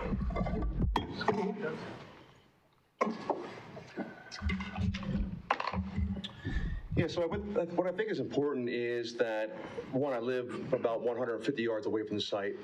But number two, we're looking really for folks who want first-time home buyers, attainable housing. You know, we don't want to call it affordable housing and be restricted. The goal here is really generational housing as well. So that's the intent for sale. It's lot and blocked. Jim talked about the price point. We're probably more in the $575 range. These will be all steel frames with insulated metal panels. So very sustainable, high R value as well of the envelope, but we're probably $575. ADUs, we want to come in around $625, $640 in that ballpark as well. I think the medium household or the medium price point in Westminster is roughly $550, $560 as a whole. But until we understand where we are in the DD, that design development set, getting more resolution around the plans, we can't get a real solid bid. But we hope to shoot for $575 on the attached homes and roughly $625 and change on the ADUs with single-family homes. Councilor Hart? Yes, so I just want to make sure I'm not confused. Yeah. Is this the same property that we had a concept review a couple years ago for the condos? Yes. Yes. Okay, so I'm very disappointed that this has changed. We don't have very many condos, and when you look at first-time home buyers, this is not a price point for first-time home buyers. And one of the things I liked about the condos was they were starting in the 300s, and that is a price point that we don't have in Westminster for new home buyers, for people who want to get into the housing market. So the condos were an avenue for people to become home buyers. This is not, at $575, this is not an avenue for people to get into home buying. So I'm personally very disappointed with the changes that have been made since the last concept review. Well, let me add to that if I could real quick. I don't believe we were ever in the 300s on the condos. I remember specifically asking, and I remember being very excited at the answer because that was a price point that we do not have in Westminster, and we need lower price points for people to be able to get in. This is something that if you are lucky enough to have, wealthy parents maybe for a down payment, or you already have a house and you're looking to downsize. Sure. This is not a product to get into the housing market, and that's what we need. Yeah, I would say, if you look in that burn zone from Superior to Bradburn, take it a 5 or 6 mile radius, your price per square foot for construction is about $425 a foot. We would love to get the 300s. I just finished a project in Maui for the fire victims. I was the first home built, first development built 34 steel homes in 11 months. And we did that for about $110,000 a home, not including land, right? That's Maui. So I'm all for affordable housing or attainable housing, but our price point per square foot just to build, we're probably at least $400 plus per square foot. Right, but as somebody who's responsible for this city, attainable housing is what we need. We don't need more luxury housing. Yeah. We need attainable housing. This is not attainable housing. Thank you, Councilor. Mayor Pro Tem? A bunch of thoughts on this. So I am concerned about, the price point that you are trying to hit, and I know how much it costs. We just, from my day job, we just developed actually a very nice looking modular project for affordable, but that was, cost about $90,000 plus a unit to subsidize for a deed restricted product, sure, which I'd love to see. The $575 certainly is not, I don't know a single mom who makes that, and if so, hats off to her. So I am concerned about the fact that these are, even though they're 2-bedroom, 2-bath, I am concerned about the parking because, and normally you wouldn't see me concerned too much about that, but ultimately, these are going to be places where you're going to need 2 incomes to be able to get into. And I would prefer to see all attached. You can, maybe modify some of the end elements to be to have ADUs if possible. or those end units are a little bit different, but all attached and allow you to actually get 20-foot wide units so that you can actually get 2 parking spaces in. So that's one piece. I was a little concerned just with this site plan on the building separation on those southern 2 units. Just big picture, there is a Bradburn design guidelines document, and I would say this probably doesn't hit the design of these modular units. It's kind of not hitting what those design guidelines are with respect to materials, the vertical siding. I think there's great opportunity to modernize, but I think maybe going into pitched roofs to be a little more compatible with existing homes in Bradburn. You know, you live there. I used to live there. It's a great neighborhood. One thing about the center space, if you notice, like some of the Bradburn homes that front onto the little pedestrian paseos, that sidewalk is moved to one edge, so it actually becomes usable, so you can have a little more green, usable space. So I would encourage you to, if you go with this type of paseo, to move it over, make it usable. And then, relaxing some of the standards is always good if you're getting something better. And it's a creative project. I appreciate you're using modular. The design is a little disappointing on some of those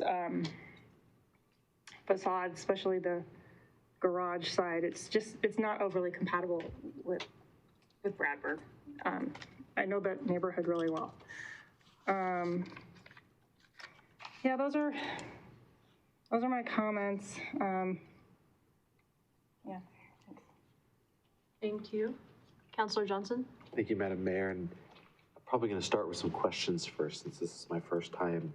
I wasn't here during the 2023 review when they were originally condominium units, but based on the presentation, my understanding is that you had originally proposed 16 condominium units. So in terms of density, it's actually more dense because now you're going to go to 18 total units in this lot. Is that correct? 14, 12 plus, or 10 plus 4.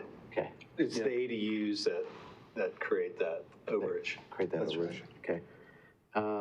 And I have a question about access, because as you talked about, you're surrounded by 3 existing developments with alleyways. Are there existing easements to get in and out of this property for the? Yes. Yeah, the property actually has its own kind of protected easements, and some of the actual lot does extend out into those accesses. And in terms of governance, this will be folded into the existing Bradburn HOA community, is that correct? Yes. I'm interested in because of the uniqueness surrounded with these alleys, the ability for our fire units to be able to get into some of these small spaces, especially navigating those alleys. And so I'd be curious to see any feedback that you've had working with the fire departments and continued and our fire chief, because to me that's a pretty tight unit, especially for some of those bigger trucks, and because you have some density in there, moving around is going to be important for safety for me. We did that to the pre-op, correct? Yeah, we already did that, and you can see especially on the western side, there's a lot of the property is already given up to get that access. So, yeah. Thank you. And then my last comment, and I had to zoom in with my computer. And I know that these are renderings right now, but something that's really important to me is a kind of mixed availability for ownership units for people with disabilities as it relates to a variety of disabilities, whether it's a mobility disability that impacts your ability to move around spaces, or visual impairments that, where you have fire safety measures that include inclusive safety notifications. And so one thing that I am looking for, particularly as you kind of move through the process, is not only the units are available for people that have mobility or other related disabilities, but that they're visitable. And so that includes, you know, I'm sure you're familiar with the ability for people that you maybe have friends like I do who have disabilities to come visit my home. Right now, that's not available for me, and it's really disappointing. And so I'm looking for, you know, not only we have our existing code related to this, but some of those above and beyond things that you can do to make sure that these units are accessible and that the common spaces around them are accessible. Yeah, and I think that's one thing that is very easy about this project, or easier than potentially a condominium project where it's multi-stories. Each unit will be accessible at grade. So. Councilor Zadi? Thank you so much for your presentation. I do remember this project, and I am similarly disappointed in the change of plans. Well, I'll start with what I like about it, and then I'll go into the challenges. I love the modularity. I love the for ownership. I think you've heard us for years now. I think we said this last time. We need more for ownership housing, so that's great. And my colleagues asked really great questions, knocked out all my other questions. So affordability was going to be my first question. Clearly, this is not affordable or attainable. I think you've heard the feedback, and perhaps you can go back and figure out something. So the question that I still have on that, follow up on that is, you said less than 500, you said 575, is it 575? Until we get through that design development, again, higher resolution, it's a range between 550 to 575 is our goal on the attached homes. And again, 615, 625 ballpark for the single family with ADUs. That's our goal. Knowing that we're paying roughly $400 per square foot based on construction cost. So my number one concern always is community, right? So what I haven't heard yet from a question is community engagement. How much have you actually reached out to the surrounding community about your plans? What level of engagement are you actually doing? This is really our first. That's right. This is really our first step. So, you know, as we develop this plan, then there'll be further engagement with the community. So, and by the way, back in July of 2023, I did just that. I probably had 50 signatures on the program. And what we're doing also, we're not giving up on condominiums. We're loading a lot of condominiums in 4188. Now, that never really penciled out. That was the 55,000 square foot, 4-story with the pushback rooftop as well. We still are working on that downstream. That's a much larger project, but also keep in mind that when you look at construction costs, you look at the mill levy, property taxes in Bradburn, they're very high. Tap fees, they're very high. So believe me, I'm all for affordability. I'm all for attainability. And that's why we changed the model here on lot 26. One, we want to really do the infield first and do 4188, if it does pencil out. But we still have plans to build 48, 46 condos for sale as well. That's our goal. But that's downstream. That's not imminent. It's probably, we're just getting into our design once again. We're actually shrinking that building as well. So my feedback there would be, I understand, you know, there are macro and microeconomic factors that impact your bottom line. You know, you have to pencil out, right? Sure. Just don't sell it as what you mentioned. You framed it as a first-time home buyer, single working mom, et cetera. Don't frame it that way. You know, that's not the alignment here, right? You're trying to pencil out and make sure that you can have something. Just don't frame it in a way as if it is affordable, because it's clearly not. Right. People really need housing right now. Single working moms are working 2-3 jobs, you know, just to pay their utilities, pay their childcare, pay all sorts of bills. We don't want to insult them by saying this is super affordable and it's $550, right? And they can't afford that. So that's just feedback there. If you are going to make it to that price range, super happy, right? Bring that back to us. I would love to see what changes you make to get it to be much more attainable for that, you know, sector of the population, because they are seriously, drowning right now and paying $3,000 rent, So for ownership is great, but only if our citizens can actually afford it. So that's my only feedback there. And I love that it's pre-built solar. I'm guessing that pumps up your cost as well. So there are trade-offs, right, that you make to make something sustainable versus making something affordable.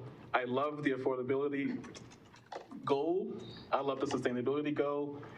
And if there are other ways that you can cut your costs, let us know. I'm curious if you can change this to be much more attainable. And our first-time home buyers, that is definitely a sector that we're trying to focus on. So thanks for at least thinking about them. And Councilor Johnson asked the excellent question about fire access. I think I saw the compressed nature of that lot, and that was my first thought of, how will our fire trucks? But you've coordinated with them. And then finally, the modularity is clever. That's typically a way of reducing your costs so that it can be passed down. We just need that passed down to be much more attainable. But thank you so much. Appreciate it. Hey, first of all, great feedback. Thank you. I think what's important, we never came into Westminster in the summer of 2023 calling this affordable housing. I want to make that very clear, right? Bradburn's not the place. Now, you do have 24 units. John, I think we talked about this. That's right in front of 5280. That is designated as affordable housing. But unfortunately, and I'm a big fan of affordability. I really, what I'm shooting for is attainable housing, not affordable. So again, given all that downward pressure when it comes to CapEx, right? Again, mill levy, property taxes, construction cost. Unless we have help, I don't mind increasing density. We went from 16 down to 14, right? Smaller footprint homes to cut cost. But I need some help from the city to really drive affordable housing. But that's really based on density. We're already maxing out the PUD in terms of what we can do in terms of homes. We're limited as well. So it's a balance, right? More density, right? We're breaching the PUD ceiling, if you will, then fighting CapEx costs as well. It's a challenge. It really is. Yeah. So I need help. I need help from the city to put forth that model. We've done a lot of affordable housing, like Maui, 34. But in Bradburn, it's not the best platform for affordability, cost-wise. But we are trying to be as creative as we can to keep those costs down. For 100%. There's a big need. We recognize that. Thank you. Let me ask a couple questions, and we'll go right back around. Councilor. I haven't had a chance to speak just yet, so I can Councilor throw it Rojas, out there. Echoing a lot of the sentiments. I mean, just personally speaking, I live in something similar, and I would have to sell and use my equity just to upgrade price, but I would get same square footage to go into something like this, just in terms of a regular resident. Sure. It would be, to your point, moving from one area into the Bradburn area, which would be the cost, but I'm just recognizing that, and we need both two incomes to afford what we have now, and we would need to continue to have two incomes to afford that. We'd actually be losing a room. Not that really matters, but some things that I really enjoy. I like the design of the community facing each other. I think I live near a community that does that, and it's incredible the amount of people that know each other and know their neighbors. If you listen to these meetings, you'll hear me say time and again about connectivity, and this is clutch. So I want to, I can't explain it as well as Mayor Pro Tem Nurmela did, but moving the sidewalk and having a little bit more, I'll call it green space, not that it needs to be green, but just allowing for some of that bigger third space for the community to kind of be around is super helpful. Just as someone who lives in a community like this, being able to have access, accessible access to that, so at grade, really. So it seems like that's really in the design, and that's something that I'm hearing and seeing from a lot of community members who are enjoying knowing each other. So bravo on a lot of the design elements that put that in. But I would wonder about parking because of how affordable it is. I also wonder, is there, have you delineated the snow mitigation plan within this design, and will there be any kind of impediments to the flow because of snow mitigation? Like I imagine it'll be folded into the Bradford plan, like with the HOA, but I just don't know if right now, since it's empty, maybe it's right now the depository. It probably is. And lot 26 is still vacant, so it'll probably continue, go past the buck a little bit. Yeah, just because, maybe it's an HOA question, but with such limited access points, I could see that becoming on a heavy snow. Sure. So just something that I think we should be cognizant of, since this isn't city run or anything. I just know that snow removal is huge on residents' mind about 7 times a year when it becomes. It's been real easy this year so far. Yeah, I hope it becomes more cognizant. Those are my thoughts. I don't know if you had any responses to that or anything, but I can throw it back over to you, Mayor. Thank you. Okay, looks no thoughts there. Any other questions? I know Councilor Hott had one more question. Go ahead. Yeah, it was actually similar to what Councilor Barajas was just mentioning. So when you talk about the cost, so I live in Kings Mill, which is not considered an affordable neighborhood. For the same cost of your unit with an AUD, my house, if I put it on the market today, would be about the same, except it's twice the size. It has a much bigger yard. It backs up to a park, and it has 4 parking spaces, not including the on-street parking. So given that the price would be the same for something double the size, a much nicer yard, something that backs up to a park, why would somebody choose this over that if it's the same price? Because that's how much it would cost if I put my house on the market today. I don't know your development. I don't know where it is either. I think there's a lot of desirability around Bradburn Village for the pedestrian traffic, the restaurants. You have Whole Foods there. We have restaurants and bars as well. We have great parks, great walking, biking as well.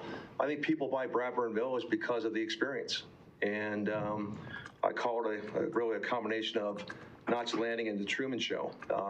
People like the interactivity. They like the that connection, if you will, as well.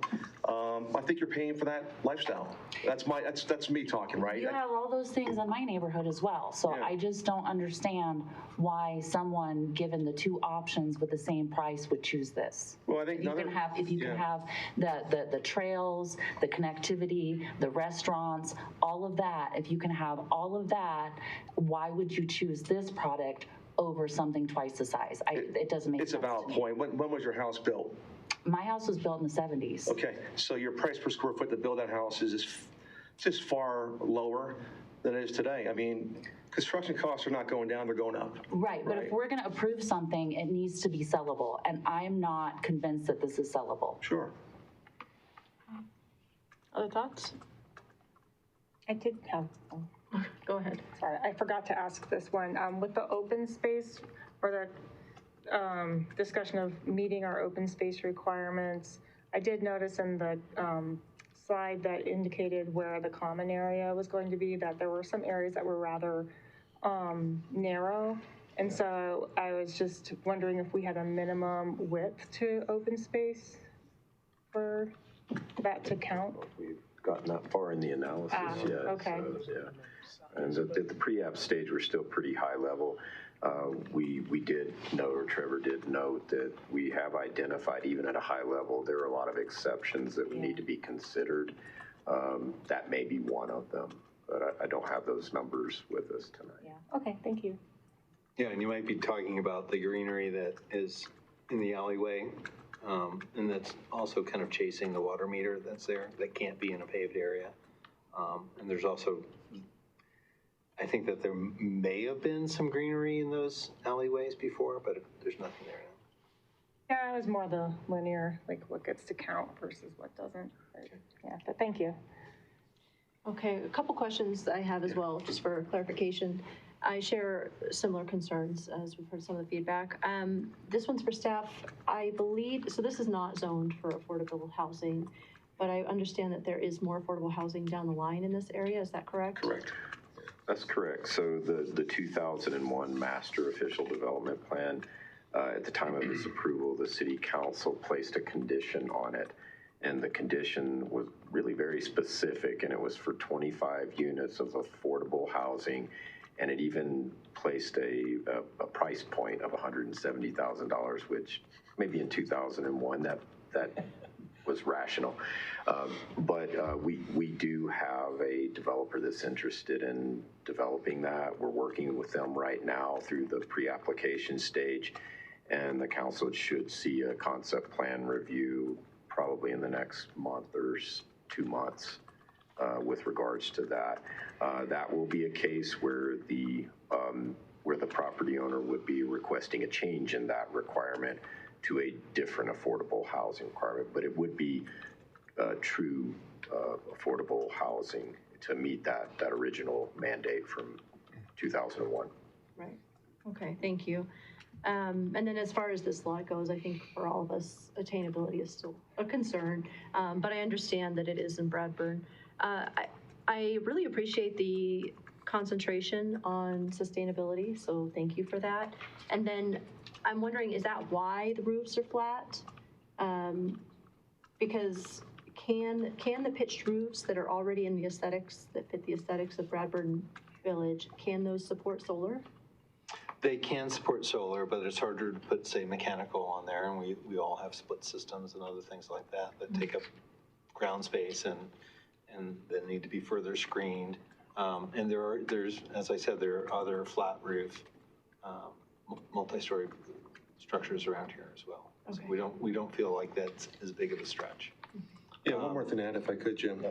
Also, it's, our company is really modern focused, sustainability, attainability as well. So we want symmetrical, squares and not radius.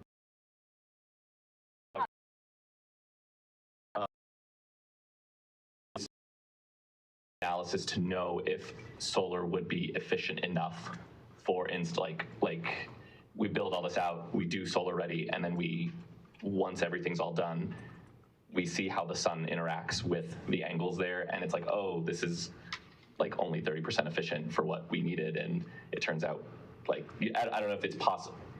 Again, I'm not asking for like the test right now, obviously, but, and this is something that you all do, but I know this is something that buyers will then have to, like, if it's solar ready, then the buyers are the ones who are going to have to, like, navigate that piece, and buying it, knowing it's solar ready, hoping to get it installed.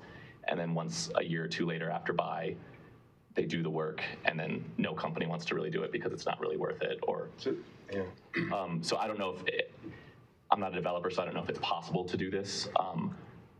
If it is, I would encourage us to do the homework on it. Yes, I mean, almost all the vendors that do solar now are able to do that analysis, and they are able to forecast what the load of the house is and the appropriate amount of panels that are there, allowing you to run your house and charge your car. So that would be something we would work with a vendor along the way.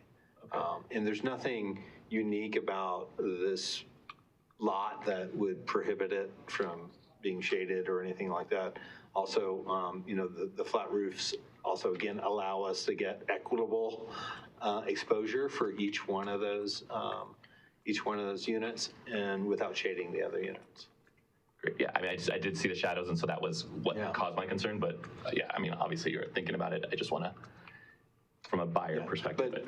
But it's worth noting, we've shown something on here that we think is reasonable. In a year, is that going to be the right amount? Is it going to be more? Is it going to be less? It's hard to talk to that. But I have no issues doing this during the DD concept, more of a shadow analysis you're referring to. It's a good idea. It's good feedback. Thank you, Mayor.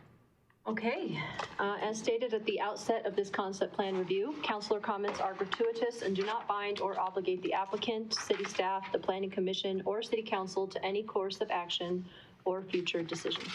Thank you all so much. Thank you. Thank you.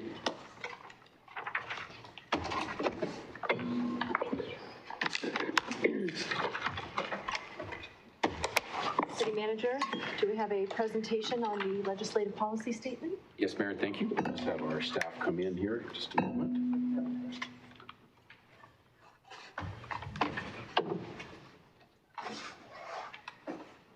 If council is interested, I can take you up on a tour to the modular home project that is being constructed in Erie.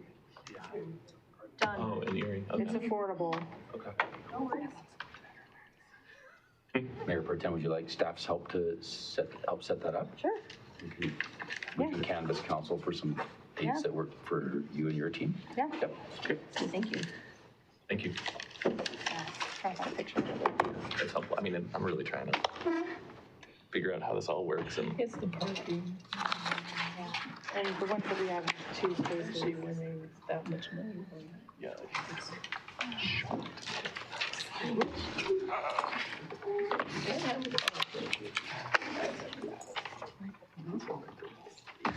maybe you're retired.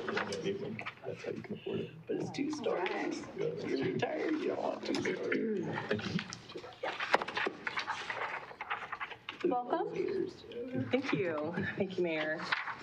All right, so, oh, sorry. Here we go. It's been a while. Okay. Good evening, Mayor Pro Tem, and Council. My name is Teresa Bocco, Policy and Budget Coordinator.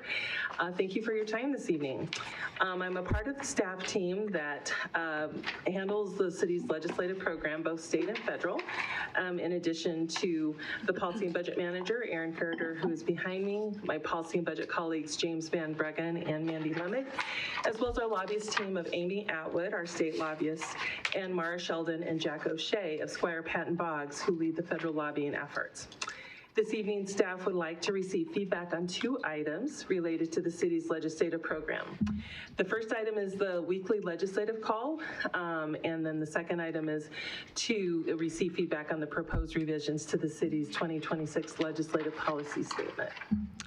So regarding the legislative call, last year, just for a little bit of history, last year, the mayor and mayor pro tem, along with policy and budget staff, would meet weekly with our lobbyist, Amy Atwood, to discuss state legislative issues that were going on.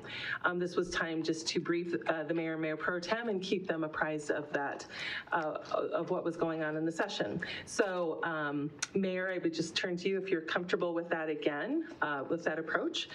Staff would be happy to make that happen, and certainly if you wanted to talk about who might be a second person to be in on those meetings, we can accommodate what would work. They typically are set for Monday mornings at 8:30 for council. Thank you. You're welcome. So yes, I think that worked. I received Mayor McNally's feedback on that, and that worked really well. And I'm going to ask first, Mayor Pro Tem Nirmela, are you comfortable with following the same format? Mm-hmm. Do you see any changes needed?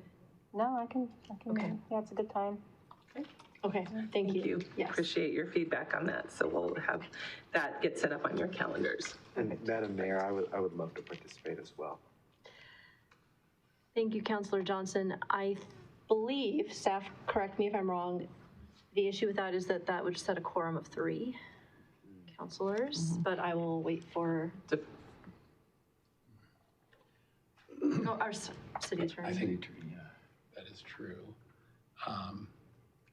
The legislative call that's held on Mondays, I think a question would be whether that involves a discussion of public business under the open meetings law.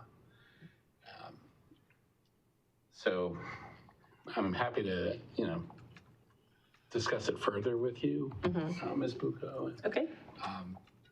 That will be one of the questions I'd have, the content of the discussions. I'm happy to provide a little bit of context here. So it's generally around the legislation that is pending It's usually also a recap of what is going on for meetings that the mayor or mayor pro tem are attending, and what, if any, staff feedback or support they need for those meetings, and then just to prepare them ahead of the city council meeting, particularly if we're planning to take positions that evening. The legislation that you're seeking input on is, I guess one of the questions I'd have is it legislation on subjects that we would be also acting on locally, or is this purely legislation that the state would pass? I think that would also be relevant. Mm-hmm. It's typically state legislation impacting local government.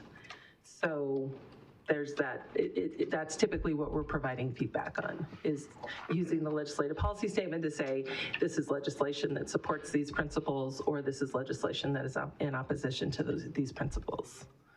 Quick question. Thank you so much, Dave. City Manager Jody just provided a suggestion, if this works, for Councilor Johnson to be an alternate if I cannot attend, or if the Mayor Pro Tem cannot attend. Are we comfortable with that? I mean, I'm a question, just that before we get there, just a point of order. I don't think it's your decision, right? It's the council's decision as to who we want to represent. It's not the mayor's, right? Is that a rule somewhere? Maybe, I don't know if Teresa can help with that. It certainly was past practice. I think that, if I understand what you said, that was talking about past practice, but. I only say that because I think at the state level right now, especially with what's happening at the federal level, which impacts all the way down to us, it's important that we have a mix of folks attending those. I don't see why it's static. I think everyone here should have the opportunity to, if they want to, jump in, because it's super important and critical, and it should be a council decision anyway. I'm comfortable with that, but let's, Mayor Pro Tem? I was just gonna say, last year there was a lot of land use conversation, and I think that was something that, went well with my skill set. But, if there's something, others want to get more engaged in that, I mean, I think we're all policy geeks, so I don't want to, want everybody to be happy with the arrangement. Councilor Island? I don't think it should be just one person. I wouldn't mind going myself, so I don't feel like it should just be Councilor Johnson going. Is there a reason we couldn't agendize it as a public meeting on Monday morning at 8:30? That's an option too. So yeah, I think, if council has a preference as to attendance at those meetings, we'll work to accommodate that preference. Councilor Barajas? Yeah, so that was my question. I'm kind of curious, just like, can we have a 2-minute fake one? I really don't know what it looks like. And so if there is just I know I'm on the record right now, and I can appreciate being the asking silly questions off record, because I ask a lot of questions that just might be kind of ridiculous, or show that how ridiculous I am. But so I just, that's an option, just making it something agendized. I want, if we do that and only 2 people show up, is there some sort of issue with that? Or is it, okay, no, or once it's agendized, it's agendized. And the public can hear it too, right? Yeah. So you'd be Which I'm free fine to with. attend if that's your preference. And then so, because there's no policy decision-making, obviously, because there's no quorum and we're not voting, but I guess, yeah, I would like to hear feedback on whether or not, I know this is maybe new if you hadn't attended one before either, but yeah, if it's something that we can just, maybe I never attend, but I can stream it on my phone or something while I'm listening, and yeah, I don't know. Mayor Pro Tem? I was just gonna say, it was a conversation about, we would get updates, and then we might flag something that we'd heard about and say, could you look into this more? And so that was, and then it was just questions of, it was the dumb question thing, but there's nothing wrong with it. It was more just questions of what does this mean? Or so I found it helpful because a lot of the time Ms. Atwood would just kind of explain and give some perspective on supporters, non-supporters, just the details around it. So.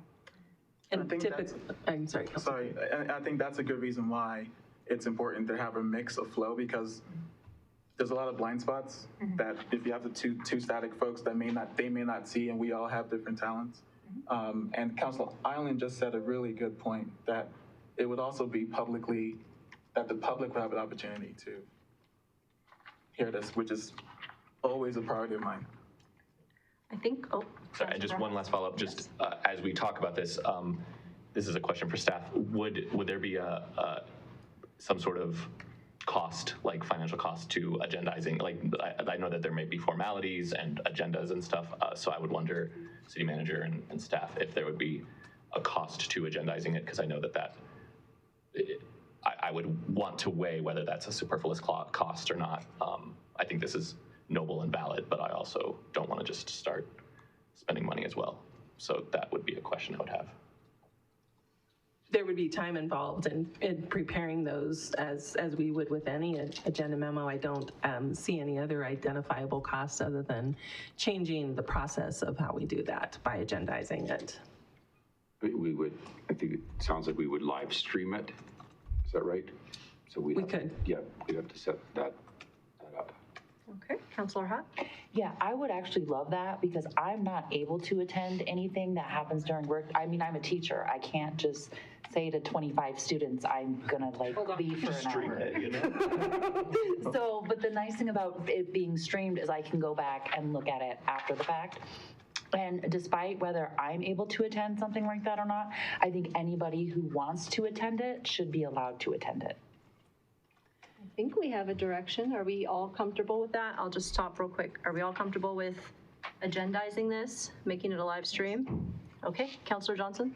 And I just want to clarify that it'll be an agendized live stream meeting, but it will still be a call, so we can participate from our respective locations. Obviously, Mayor Pro Tem will be at work. I will likely be 10 feet away from Amy at the Capitol taking this call. We'll probably take it together, but I just want to make that clear that we'll agendize it as a public meeting, but we don't have to host it here. We can just continue to do it as a call. Erin Baird, Policy and Budget Manager. Thank you very much for your feedback. If you wouldn't mind, we'd like to take us back with Amy Atwood and work through the logistics with the staff, whether it's what this may or may not look like. We have session begins next Wednesday.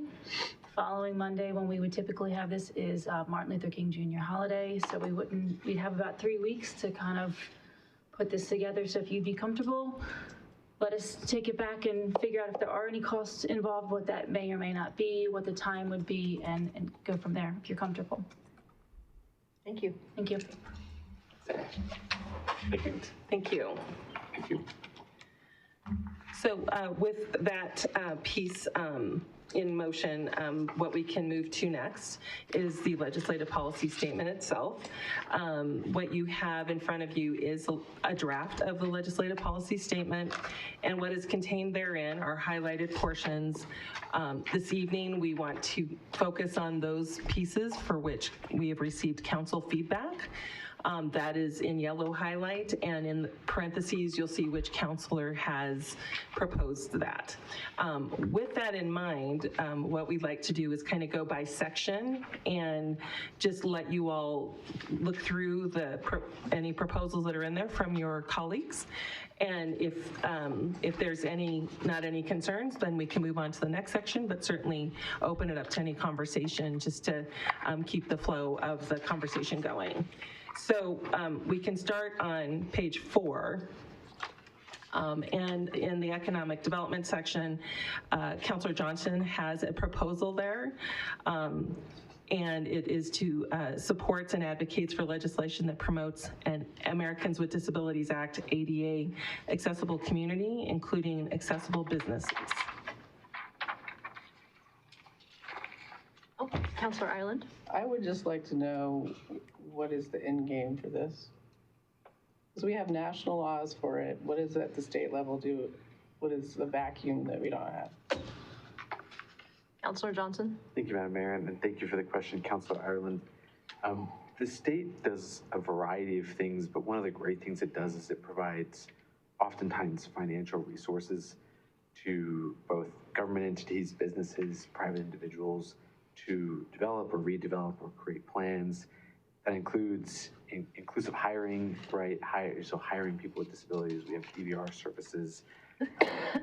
And my goal here as part of our economic strategy as a city is that a diverse workforce that includes people with disabilities and a diverse commerce sector that includes shoppers and individuals, consumers who are disabled, creates an economy that is more welcoming and I think more successful. So there's no individual piece of legislation I have in mind, but through my experience, every year the state deals with these type of individual issues related to the economics of individuals with disabilities. And I think our city should be involved in those conversations given the population that we have and serve. Well, my concern, in theory, you know, I have an autistic grandson. I'm not against anything with disabilities, but my problem is this is your litigation against people that violate ADA laws, is your employment. So I feel like it's a conflict of interest when you bring up these things up on your own. That's just my feeling on it. I think there's a conflict of interest because that is what you do for a living.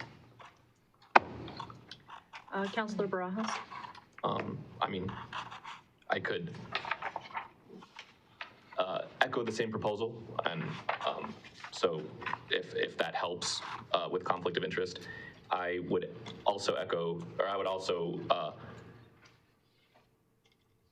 my thoughts on stuff that's federally covered is that we, as Westminster, for how small we are a very thoughtful municipality in Colorado politics. Given our size, I think we have a lot of ability to do well for our residents. Given how difficult it is to move the needle with anything, regardless of the administration, but just like national politics at a federal level, I think we would do well to make sure that we have coverage at the state level as well, because if there's legislation that we think needs to happen for our residents, or protections that we need to put in place for our residents, or changes that need to be made, waiting for or expecting some sort of federal established practice, law, or norm, and just like leaning on the federal government to like allow that, I don't know, I think we would be remiss to not think that we need sort of secondary coverage at a state level as well. That's my thought on some of Councilor Ireland's thoughts, but also just on this this line as well in the policy. Thank you. Before moving on, real quick, City Attorney, did you want to address that? You look like you have thoughts. I think the legislative policy statement is, you know, articulating what council believes to be in the public interest. And I don't see a conflict, honestly, where a council member advocates for something it arguably is in the public interest to be included in the legislative policy statement of the city. Because the legislative policy statement of the city is something council adopts. If council doesn't think that's in the public interest, then council could say that. But if there's consensus that it would be beneficial, I think it's absolutely includable. I don't see that it would be, there's any reason it would be precluded as a policy statement.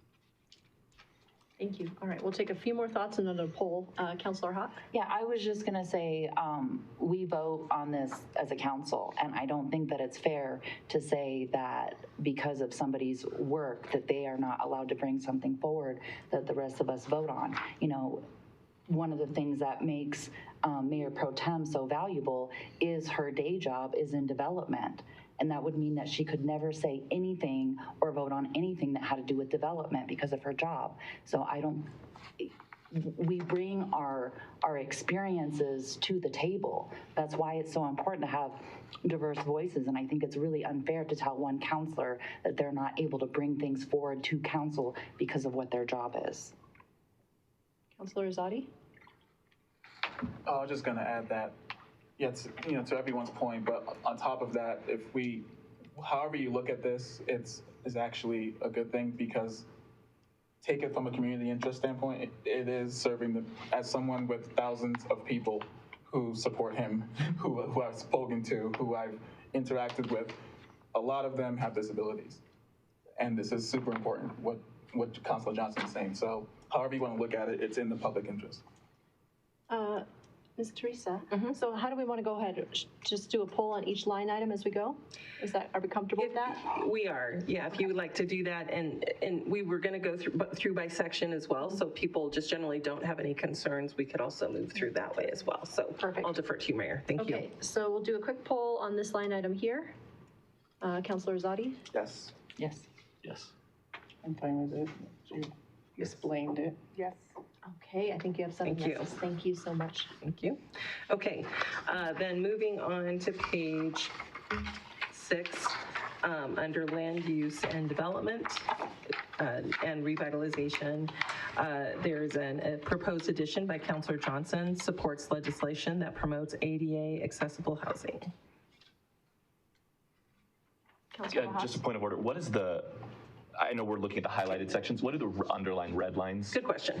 Thank you, Councilor Barajas. So those were staff revisions that were made and presented to council at the end of last year that basically reflected and clarified what we had heard through the 2025 session. We hadn't heard from council that they had concerns, so they are noted in there, but tonight's conversation is focused on the council revisions. So that's what those are. For sure. Okay. Thank you. Okay. I'll be the first to comment on this one just because I've been commenting the last 2 years. So I'm going to say I'm really excited about this one, finally. So, okay, any other thoughts? Okay, quick poll. Councilor Azadi? Yes. Yes. Yes. Yep. Fantastic. Okay, thank you. Okay, turning to page 8. This would be under public safety section. There is a proposal by Councilor Johnson, supports legislation that seeks to prevent auto theft, catalytic converter theft, and street racing. So there's also a deletion in there of imposes more severe penalties for those offenses. I have a quick question. Councilor? None of this actually impedes us, though, from, on a case-by-case basis. Because there could be legislation, and there usually is, that conflicts two different principles. I assume that will be brought to us, and we can, as a body, make that call. Because that happens a lot, where one thing might be, this one on page 4 opposes legislation that creates undue burdens on developers, could conflict with lots of stuff that we're talking about, right? So that's something to keep in mind. Any thoughts on this one? I agree with it. Brilliant. Okay. Good. I'm just going to say, is there any disagreement? Nope. Okay. Excellent. Thank you, Mayor. Okay.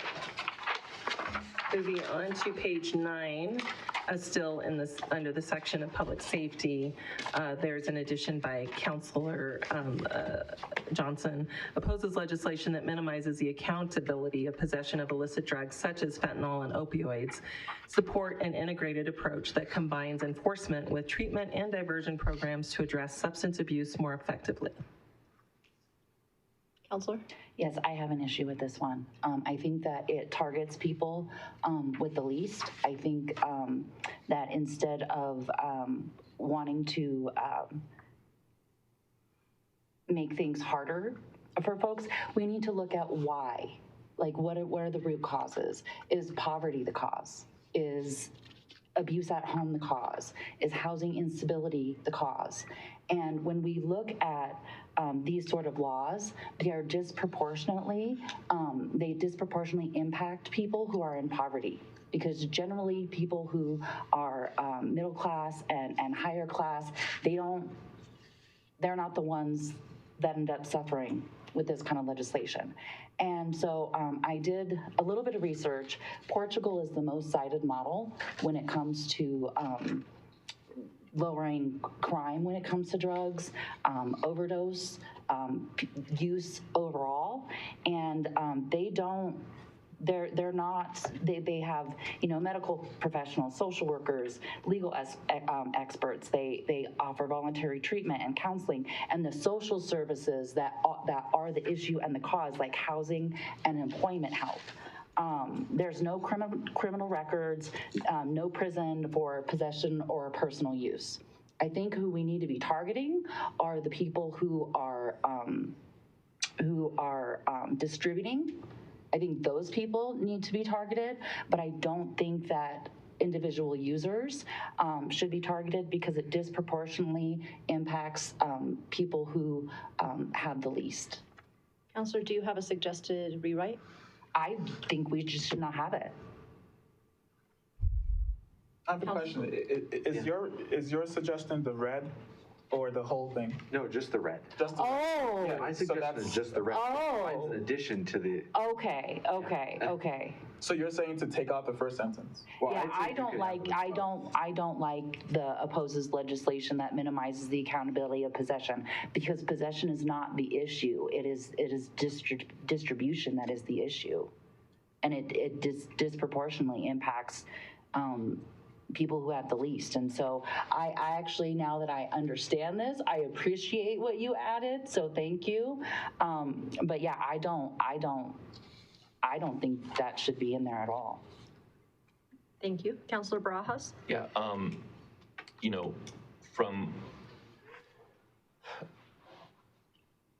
I think, what a lot of residents might imagine when it comes to drug use is like the associated crime.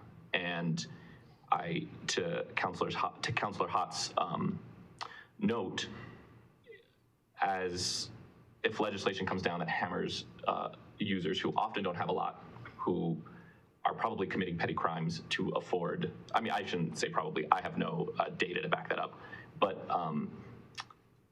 I do know that adding more stressors on top of an already stressed economic environment would just do more to incentivize like the fallout, like looking for alternate financial gains. And so to your point, Councilor Hott, yeah, like the hurting people who are already hurting, like only serves to like incentivize petty crime in the neighborhoods. And that's something that none of us, I can't speak for all of us, but I would know that none of us would support. So just as we think, about this, and I know that we're not creating legislation in this moment, but just from a legislative standpoint, we're safer when there's less stress on communities and stress on our residents, which is why I'm overwhelmingly supporting Councilor Johnson's amendment on supporting an integrated approach, because even if that is, a more action-oriented, it creates a safer community. And so your thought is to keep this sentence as a whole and additionally add Counselor Johnson's portion? I was just kind of speaking on it. I don't know if I had So we would like to, and I'll just say it would be great to debate the ideas, but let's just take suggestions on how we can rewrite this. I see Counselor Johnson's hand up, but I'm gonna make a thought, if we're in support of it, of eliminating the first line in black and only having the red part, and then saying supporting an integrated approach, and then including the specifics of possession of illicit drugs, that combine enforcement with treatment and diversion programs, so that we're specifically including that, if that makes sense. Any thoughts there? Councilor Island? I have something about punishing those that are selling it. That's a big problem. Mayor Pro Tem? I would second that, the distribution component, so if there's a way to add that in there somehow. Or, maybe it's not the accountability of distribution or sale of illicit drugs. or maybe it just needs to be something separate, or, you know, because it is kind of like two different things. And I just remember our police chief talking to us about how even small amounts were impactful, and that's sort of where, you know, sort of the genesis of this. And, you know, we had our district attorney, I always get names and titles horribly wrong, from Adams County. Oh, yes. District Attorney Brian Mason. Yeah, and he came and talked to us too about just the issue overall. And so it is impactful, and if we can find a way to. And it's not just impacting poor people, because I've known plenty of friends who've lost grandkids, whatever, to fentanyl. Right, I'm not saying that it doesn't, I'm saying the coming down on users, it's usually not the upper class that the law is coming down on, is what I'm saying. I'm not saying it doesn't impact them. I'm saying from a legal standpoint. I'll redirect real quick. Stricter enforcement of those selling it. Thank you. Distributing it. So real quick, do we have support on the first? So we've got 2 items here. So real quick on the first, anyone against amending and keeping just the red portion and then adding the specific that it's referring to illicit drugs? You're following, Mr. I am. Okay, lovely, thank you. I hear no one against that, lovely. Okay, and so then we also want to add a bullet, and I'm not sure if we have any suggested language here. I think we should use the same exact language that's here, but instead of possession, put just a distribution or sale. Okay, are you following that as well? Okay, any against this motion? Can we just could you read that? So what I would have, so thank you. I have as a proposed statement, supports legislation that holds distributors and those that sell illicit drugs such as fentanyl and opioids accountable. I would prefer opposes minimizing accountability. I like the negative on that. So it would read opposes legislation that minimizes accountability of distribution of illicit drugs. Yep. Okay. Is that distribution or sale? Council's desire? Okay. Anyone against that? Okay, lovely. Okay, we can move on. we will draft that. Thank you. Thank you. Okay, moving on to page 10, under sustainability, there's a number of changes, so we'll walk through those one at a time. So the first one is in addition to the first bullet proposed by Mayor Carmelia. So what's in there already is supports appropriate legislation and regulations that promote pollution prevention. The addition is and supports accountability for point source pollution.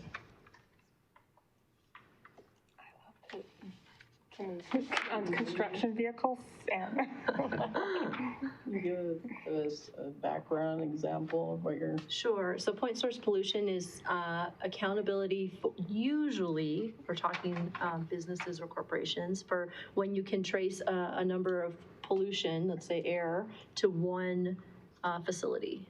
And so it's adding accountability to a source. Waste management. Oops, sorry. Said that out loud. We all feel it. Just thinking out loud. Yeah, I 100%. I'm sure. No, sorry. And Go. the additional specifications, so this was linked to the next bullet, which I thought were 2 separate thoughts. So then now they're broken out.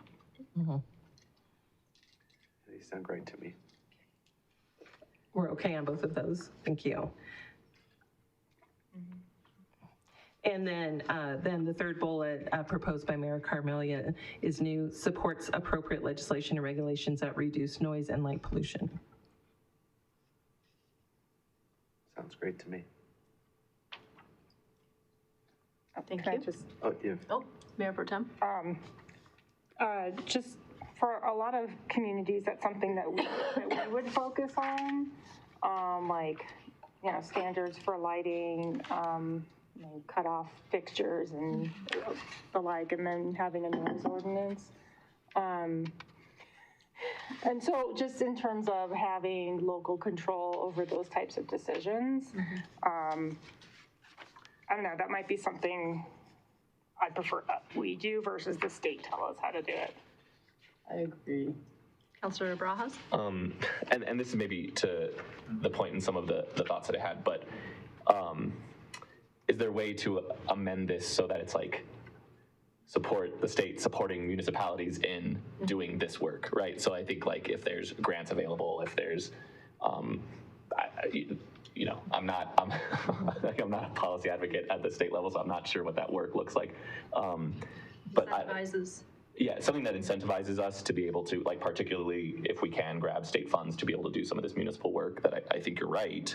So less about like creating laws that would do this, but I do think this is a priority. Every single resident would love this, to like have a benefit of less light and noise pollution. So I think it's something that we should advocate for as a city, but if it's something maybe kind of like what Councilor Johnson put in, like supports, so I don't know what the language would look like though, so that's just a thought. Councilor Ireland? My problem is who's going to enforce it?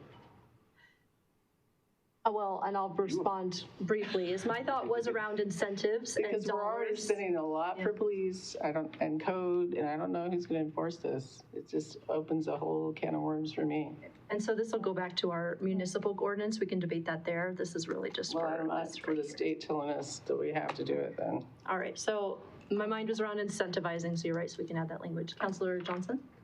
To Councilor Zadi's point, I'm not sure we necessarily need to add this language, because in this document, we also have opposes legislation that mandates us to do things that we don't want to do. So we have these competing priorities, and as council, we can weigh it. And I think there are certain scenarios in which we may do a really good thing to reduce pollution in our city, whether it's noise, light, or other.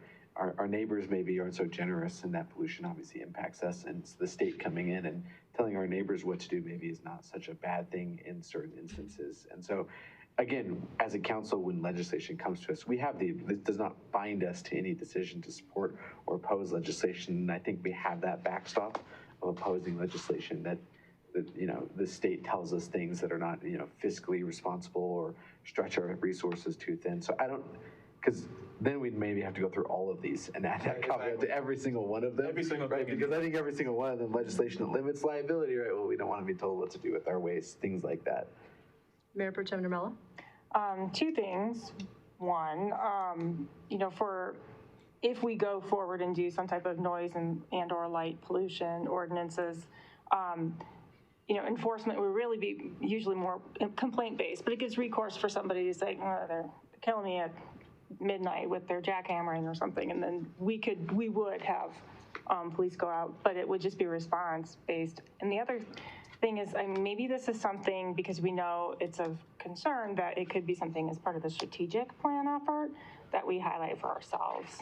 I agree, it would be great to have money or some type of incentive for it from the state, but I think that's kind of what we The need to state do. has no money, by the way. Well, that's, yeah. Okay, so thoughts on striking the last, Councilor Zadi? Yeah. Striking the last, it sounds like the last thought on noise and light pollution is not popular. No, I'm good with it. Oh, you are? Oh, okay. Yeah. Okay. I don't know Let's why go you around. hear that, Okay. but we are very All right. supportive of it. That was all right. We'll take a quick poll to make sure I'm right. Zadi? I support the way it is right now. Okay. Yes. Yes. No. I'm good with it. Okay, so we have 2 no's, but that's a 5-2, so I think we're keeping. Thank you. The next bullet, so I'll read what's there plus the addition. So supports legislation and reasonable regulations that provide incentives for water conservation, addressing and reducing the urban heat island effect and promoting green building and sustainable design, with a proposed addition by Mayor Carmelia of protecting native plant and wildlife species and improving air quality.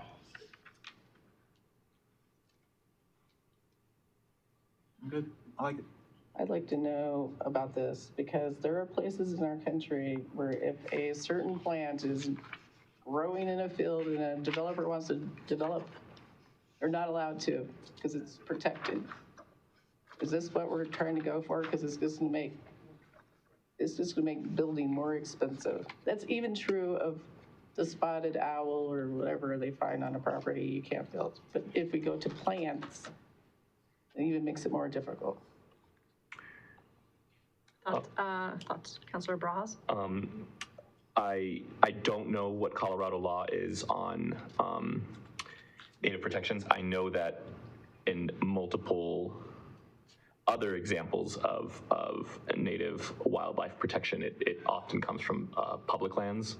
So this would be like, if there's this really rare, plant that's growing in my backyard, I would have the freedom to do with it what, at least, I don't know what Colorado law is, so I'm not quoting that as what we have, but I am okay with this kind of language because from my experience, it's like kind of what's publicly enforceable on like public lands. And also, I think there is, just like the ecologist in me, like, I don't know, this is important legislation through, I don't know, like, yeah, it's tough. And if there's the last species of a certain flower living in something, like, I think that's important too. Any thoughts, Dave? I don't have information as to the state of Mayor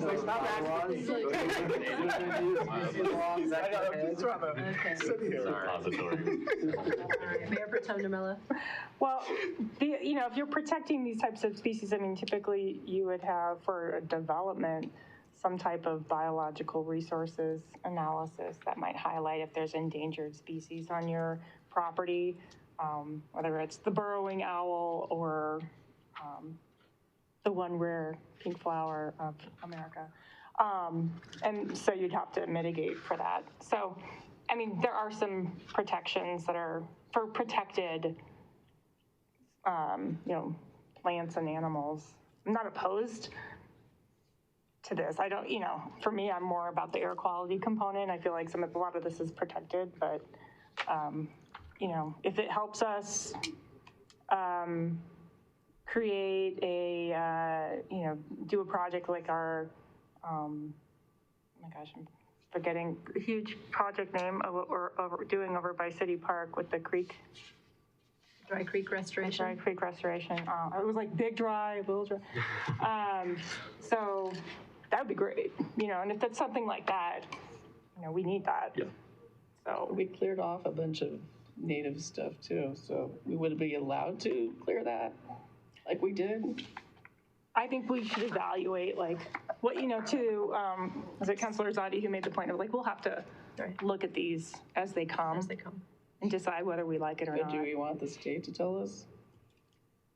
I guess at that point, we'd have to make the decision. Yeah, it's too late if they've already made the decision. We can't, if they override us, then there's no decision for us. I think we have our main thing of having the state not impose local, we still have home rule overrides anything that we will always have preemption. This is saying that we support general legislation that goes towards these efforts, and again, hopefully incentivizes dollars to go towards these efforts as well. And again, language changes are welcome. Any other thoughts? Okay, we'll go around real quick. Yes. Yes. Yes. No. Yep. Yeah. Okay. Thank you. The next one is supports legislation that further protects municipalities from the impacts of fracking, proposed by Mayor Carmelian. Yes. I'll just start my poll by now. Just, is there a reason for just the word further protects, There has been lots of legislation in this area for the last 10 years, I would say. Okay. I see nodding. Yeah, and the city has adopted local oil and gas regulations as part of our land development code because the state law changed some years ago where it was previously a state decision by then Colorado Oil and Gas Conservation Commission. And I believe that the law then changed to allow for local jurisdictions to adopt their own oil and gas regulations. And we coordinated with neighboring jurisdictions to propose regulations that would protect our residents' health and safety from the effects of oil and gas development. So that has been codified locally. But to the extent that, there's a way to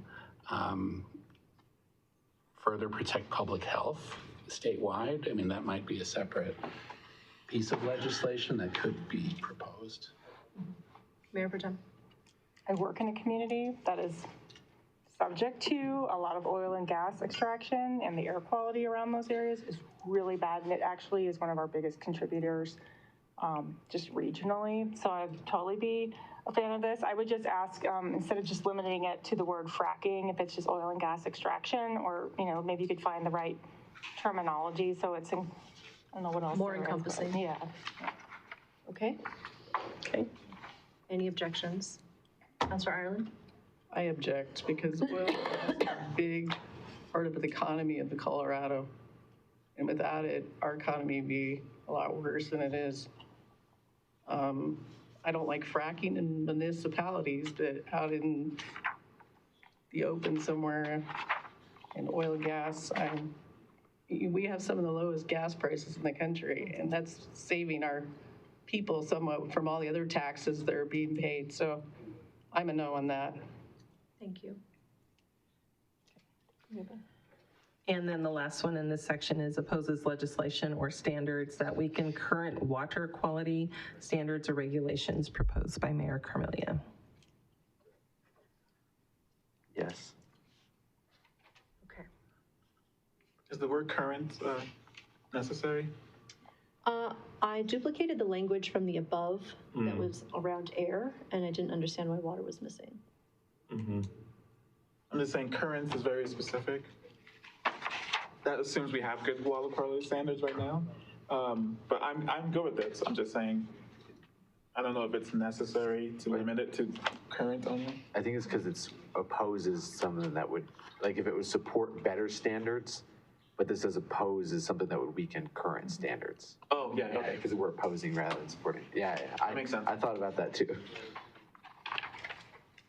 Okay. Moving on to page 12, there are a number of amendments in there, and Mayor, I defer to you if we want council to just review these, and if there's general consensus, or again, if you want to take them one by one, that's fine too. I'm good with all of them. Okay, let's do that real quick. Okay. And see if we can find general All right. consensus. Give everyone a moment to read.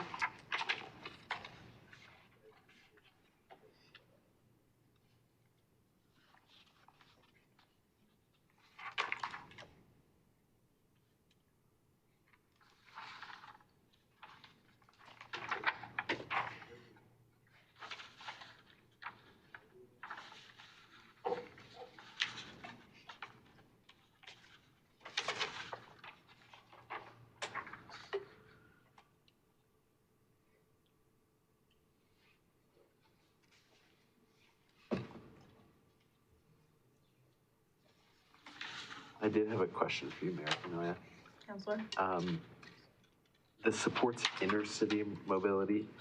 Is it supposed to be intra-city? Well, Like, are we talking about going from here to Thornton, or are we talking about going from South Westminster to North Westminster? from south to north. So I think it needs to be intra-city. Thank you. That's my biology background. Cell membrane movement, I remember that. Some meiosis. I'm going to let staff verify, but I trust you. Well, it's both, right? Like they're both important and they both, We can say inner and intra. yeah. If we're okay with Yeah, that. I'm in a ball. Okay. Are any thoughts, Councilor Izadi? I'm good all. I'm good. I just didn't see anything on elections. I've had people reach out to me about the caucuses. Real quick, we can get to that next. Is that in here? It might be. I think we're on page 12. I know we are, but I don't see anything about it. Oh, you mean just in general? Yeah. Oh, okay. Let's get to that real quick right next. Are you okay with the above lines for section, whatever it is on page 12? Transportation and mobility? Okay. Councilor Johnson? I'm good with it. Mayor Pro Tem, you have notes?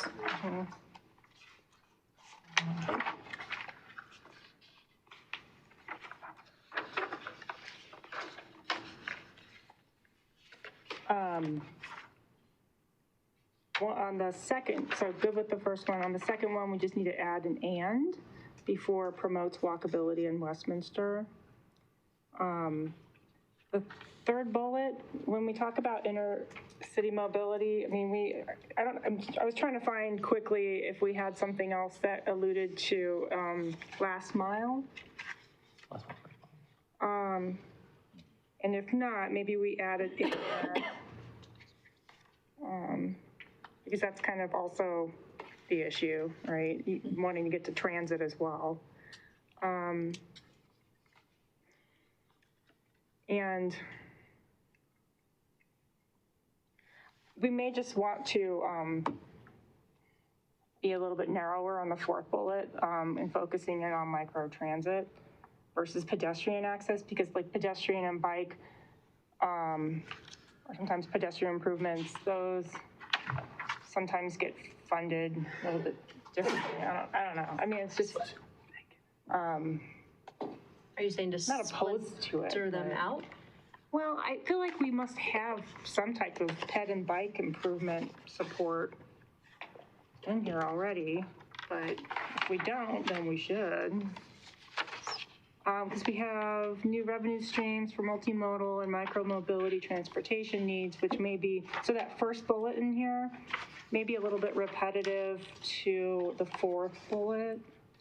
I mean, this is focused on revenue streams, so, I mean, we could just add something in there, which is like revenue streams and legislation.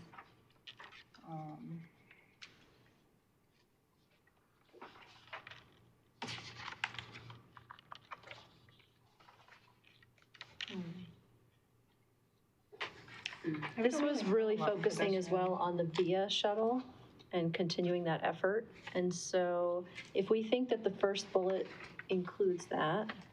I thought that was your third bullet. The inner city mobility. Yes, I'm sorry. We're on bullet 4. Yeah. Or micro. Okay, that's more bikes and e-bikes and scooters. And we just added in micromobility in the first bullet, is all I'm saying. Right, and that language wasn't there, right? Yeah. Okay. So it might just be. I'm okay taking the last bullet off then. I mean, if we think it's covered, it's just done a little bit more high level, not specifically. But I'm okay taking the last bullet off in that case. Just doing the Mark Twain edit. All right, any thoughts that are against or for that? I'd like them to. Okay. So strike the last bullet. Strike the last bullet. Thank you. It's redundant. Okay, thank you. Mayor, I have a. Yes, Councilor Buck. So in the economic development section, I would suggest 3 new bullets. They're all saying the same thing, just with different endings. What I think is missing is affordability on childcare, utilities, and groceries. And I think we have separate lines. So one saying, supports and advocates for funding to expand affordable utilities, or to support, to enable more affordable utilities. Same thing, more affordable groceries. And for childcare, supports and advocates for funding to expand cost, quality, and access of childcare. Since those are very much so in their wheelhouse to help out with. Okay, thoughts? Councilor Hott? I support that. Any thoughts on that? I just hope we don't become Minnesota, where we have showing up with no kids and getting government money from the taxpayers for childcare. I don't want to become another Minnesota. I didn't know that was an issue. Thank you. People were pretending they were dropping off their kids, and they were not. That's so bizarre. That's very bizarre. I support Councilor Zadi's changes. Thank you. Mayor Pro Tem? I support them. I'd be shocked if they could do anything, but if they found a way. It's just their job to do it, right? Okay, You have a so majority. those 3 bullets, yep. Okay, thank you. And then going to the last page, 13. So this is a little bit different. We have a question in here. So I'll have you look at those, and then Mayor, I'll defer to you. You do have a question here about presumptive coverage. Would you like to start there? Thank you. Okay. I'm going to have Marty Erickson, who is our workers' comp human resources manager, speak to that. Thank you. Thanks, Marty. Good evening. Marty Erickson, Human Resource Manager, and my other hat, Risk Manager as well, so workers' compensation. Best way to explain this, if you would allow, Mayor Pro Tem, Councilor, is to give you a real-life example. In 2007, the only presumptive law that I'm aware of that Colorado has passed under workers' compensation was the firefighter cancer presumption. And what that meant was that certain types of cancer, what the law stated was certain types of cancer that develop in an individual who's been a firefighter anywhere for more than 5 years is presumed to be work-related and therefore covered under workers' compensation. My son and daughter-in-law are both firefighters. It's an awesome thing. However, the unintended consequences were that the insurance companies, who are all out to make a profit, use that to start increasing their rates, which they do. Just like if you we live in a hail state, so your homeowner's insurance, your auto insurance reflects that. So the workers' comp insurance carriers started to reflect the change in legislation. It hit the fire special districts the hardest.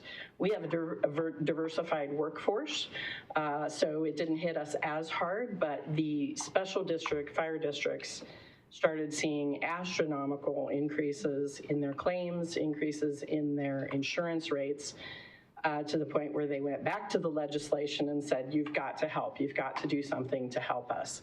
So in 2017, Senate Bill 17-214 was passed that created the Colorado Firefighter Cancer Trust. And so it allowed the firefighter cancer claims to bypass the workers' comp system. It's almost kind of like an AFLAC type policy.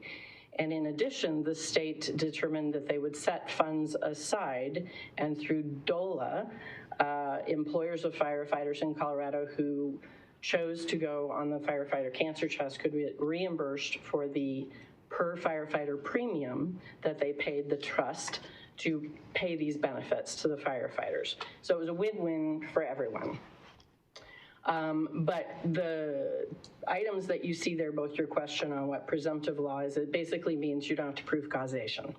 If it's these types of cancers and you're a firefighter for more than 5 years, it's presumed to be work-related. And so the other two items that were suggested to be removed were related to that as well. Any legislation that would increase insurance costs or any legislation that would increase litigation, because the employers, many employers of firefighters also felt they had to create more litigation to fight the claims that were not legitimately work-related. So that's what that's all about. Hopefully that gives you some more background to that. Very helpful. I'll just ask from a city staff perspective, do we have a recommendation here on this, on maybe keeping on language or just additional thoughts on this? I do believe, personally, I do believe that presumptive laws usually create unintended consequences. The Colorado workers' comp law is fairly efficient as it compares to other states' workers' comp laws in that it is a no-fault law. If this happened at work, you have an injury, workers' comp covers it, right? We, as City of Westminster, chose to self-insure and self-administer our workers' comp claims so that we can help our employees through that process instead of it being a contentious situation, as some employers can make it.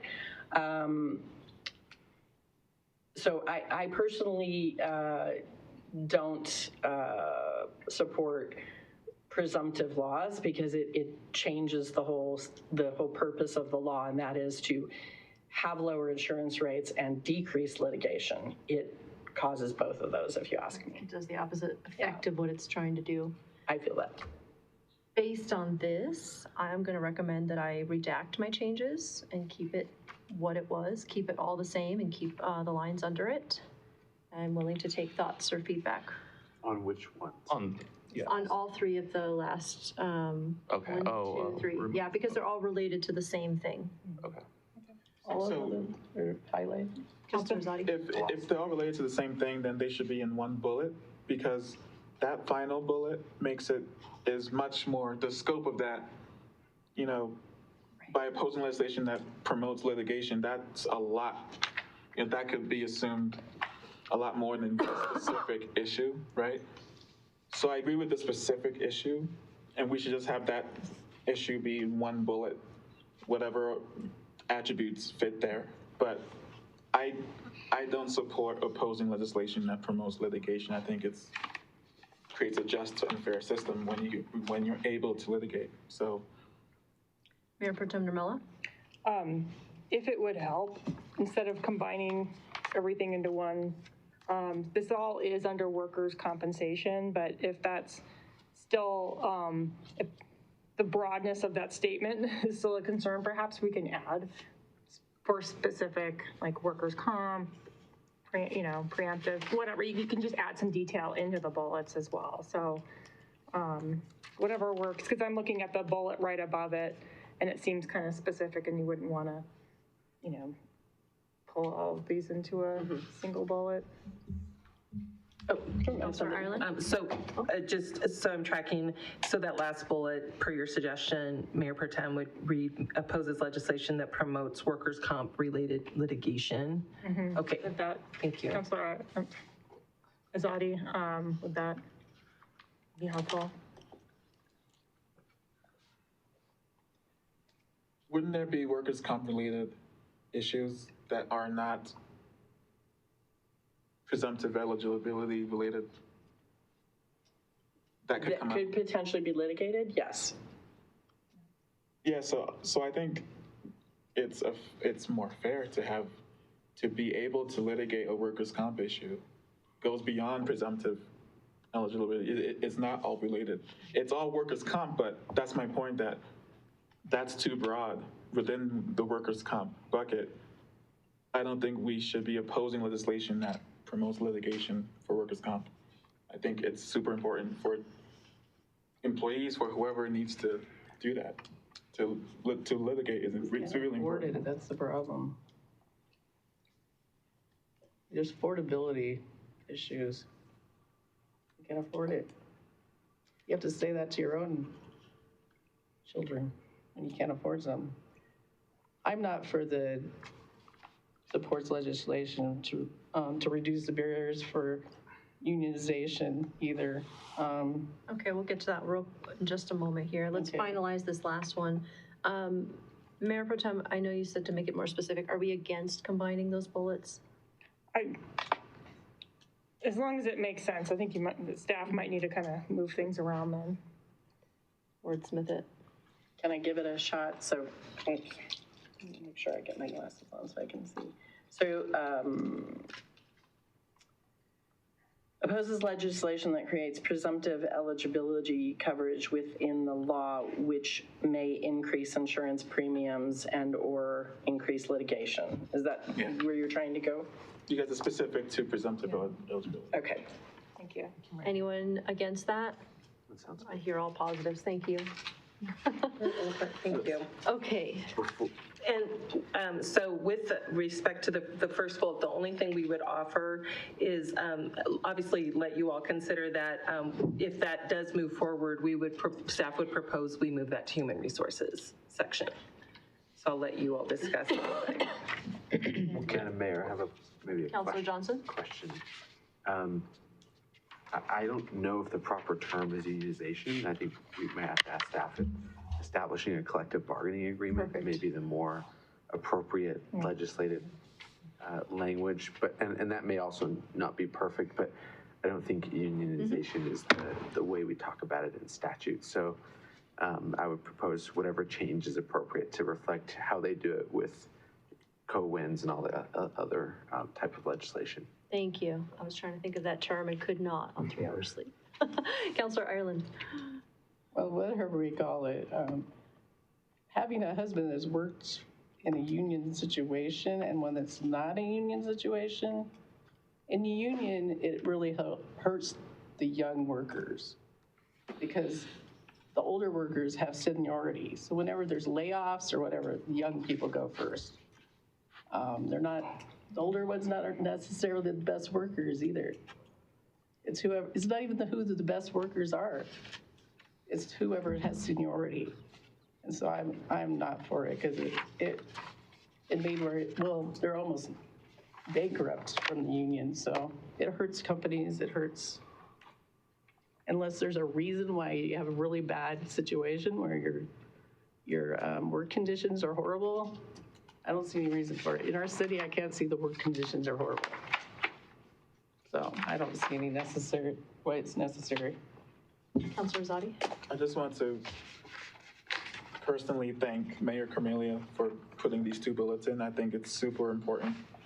And I'm really happy to see it. So thank you for doing it. Thank you. Yeah, I support them. Thank you. Yeah, thanks for this. No, Councilor Johnson? Yeah, are we talking about both of them now? We're just going to lump them. Maybe for city staff, I also think probably best value contracting belongs in a different. Well, they're going to put in human resources. Both of them? No, we would propose that the bullet regarding best value contracting, we put that under general finance. Yeah, I think that's probably a more appropriate place. Thank you. Sure. Yay or nay? Yes, yes. Mayor Pro Tem DeMella? Yes, if we change the wording on the first bullet, and let us hope that, I know humanity doesn't always do, create fairness even with the union. Then I definitely, for the second bullet about best value contracting, I think that's something that we've learned as a city, not to go with the lowest contract sometimes because we've had not the greatest outcomes with some of that. So I strongly believe that we should be able to look at what's the best value for us, especially experience working with the city and so on. Is that a yay? Oh, yes, sorry. Okay. I was just excited about it, so.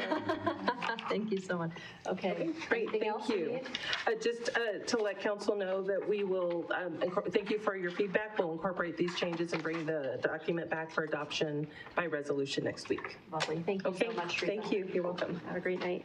Sorry, Mayor, Councilor Ireland had a question about the caucus. Election. Yes, We didn't we did. I apologize, thank you. Since I was on the election board, someone came to me.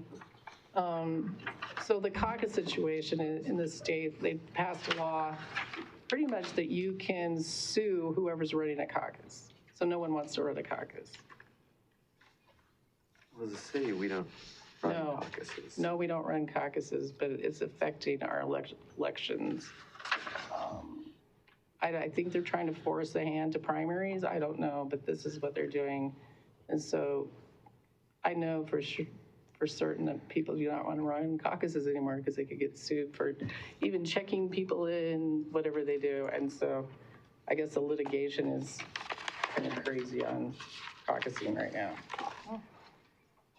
Did you have proposed, did you want to add a line item somewhere on legislation? Well, I think we just litigate too much. So some about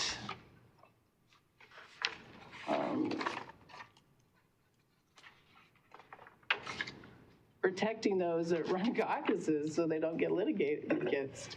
I mean, they're in a public building doing it, and I don't know how, but they passed this law last year in the legislature, allowing them to be sued. It's like an HOA not having protection, like when you're on an HOA board and you have insurance to protect you, but they don't have insurance to protect them.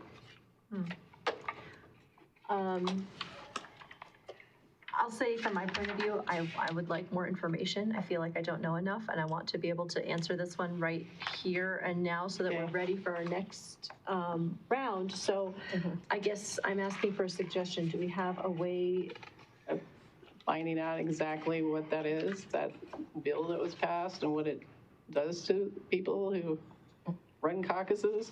Absolutely. We will follow up on that and provide additional information to council so that you can decide if you would like to add something into the policy statement. Thank you. And then perhaps we can make an amendment before we approve it when it's on the agenda to add or subtract recommended language. That would be really helpful. Okay, we will have that as part of the agenda memo next week. Thank you so much. Thank you. Thanks, Teresa. Thank you.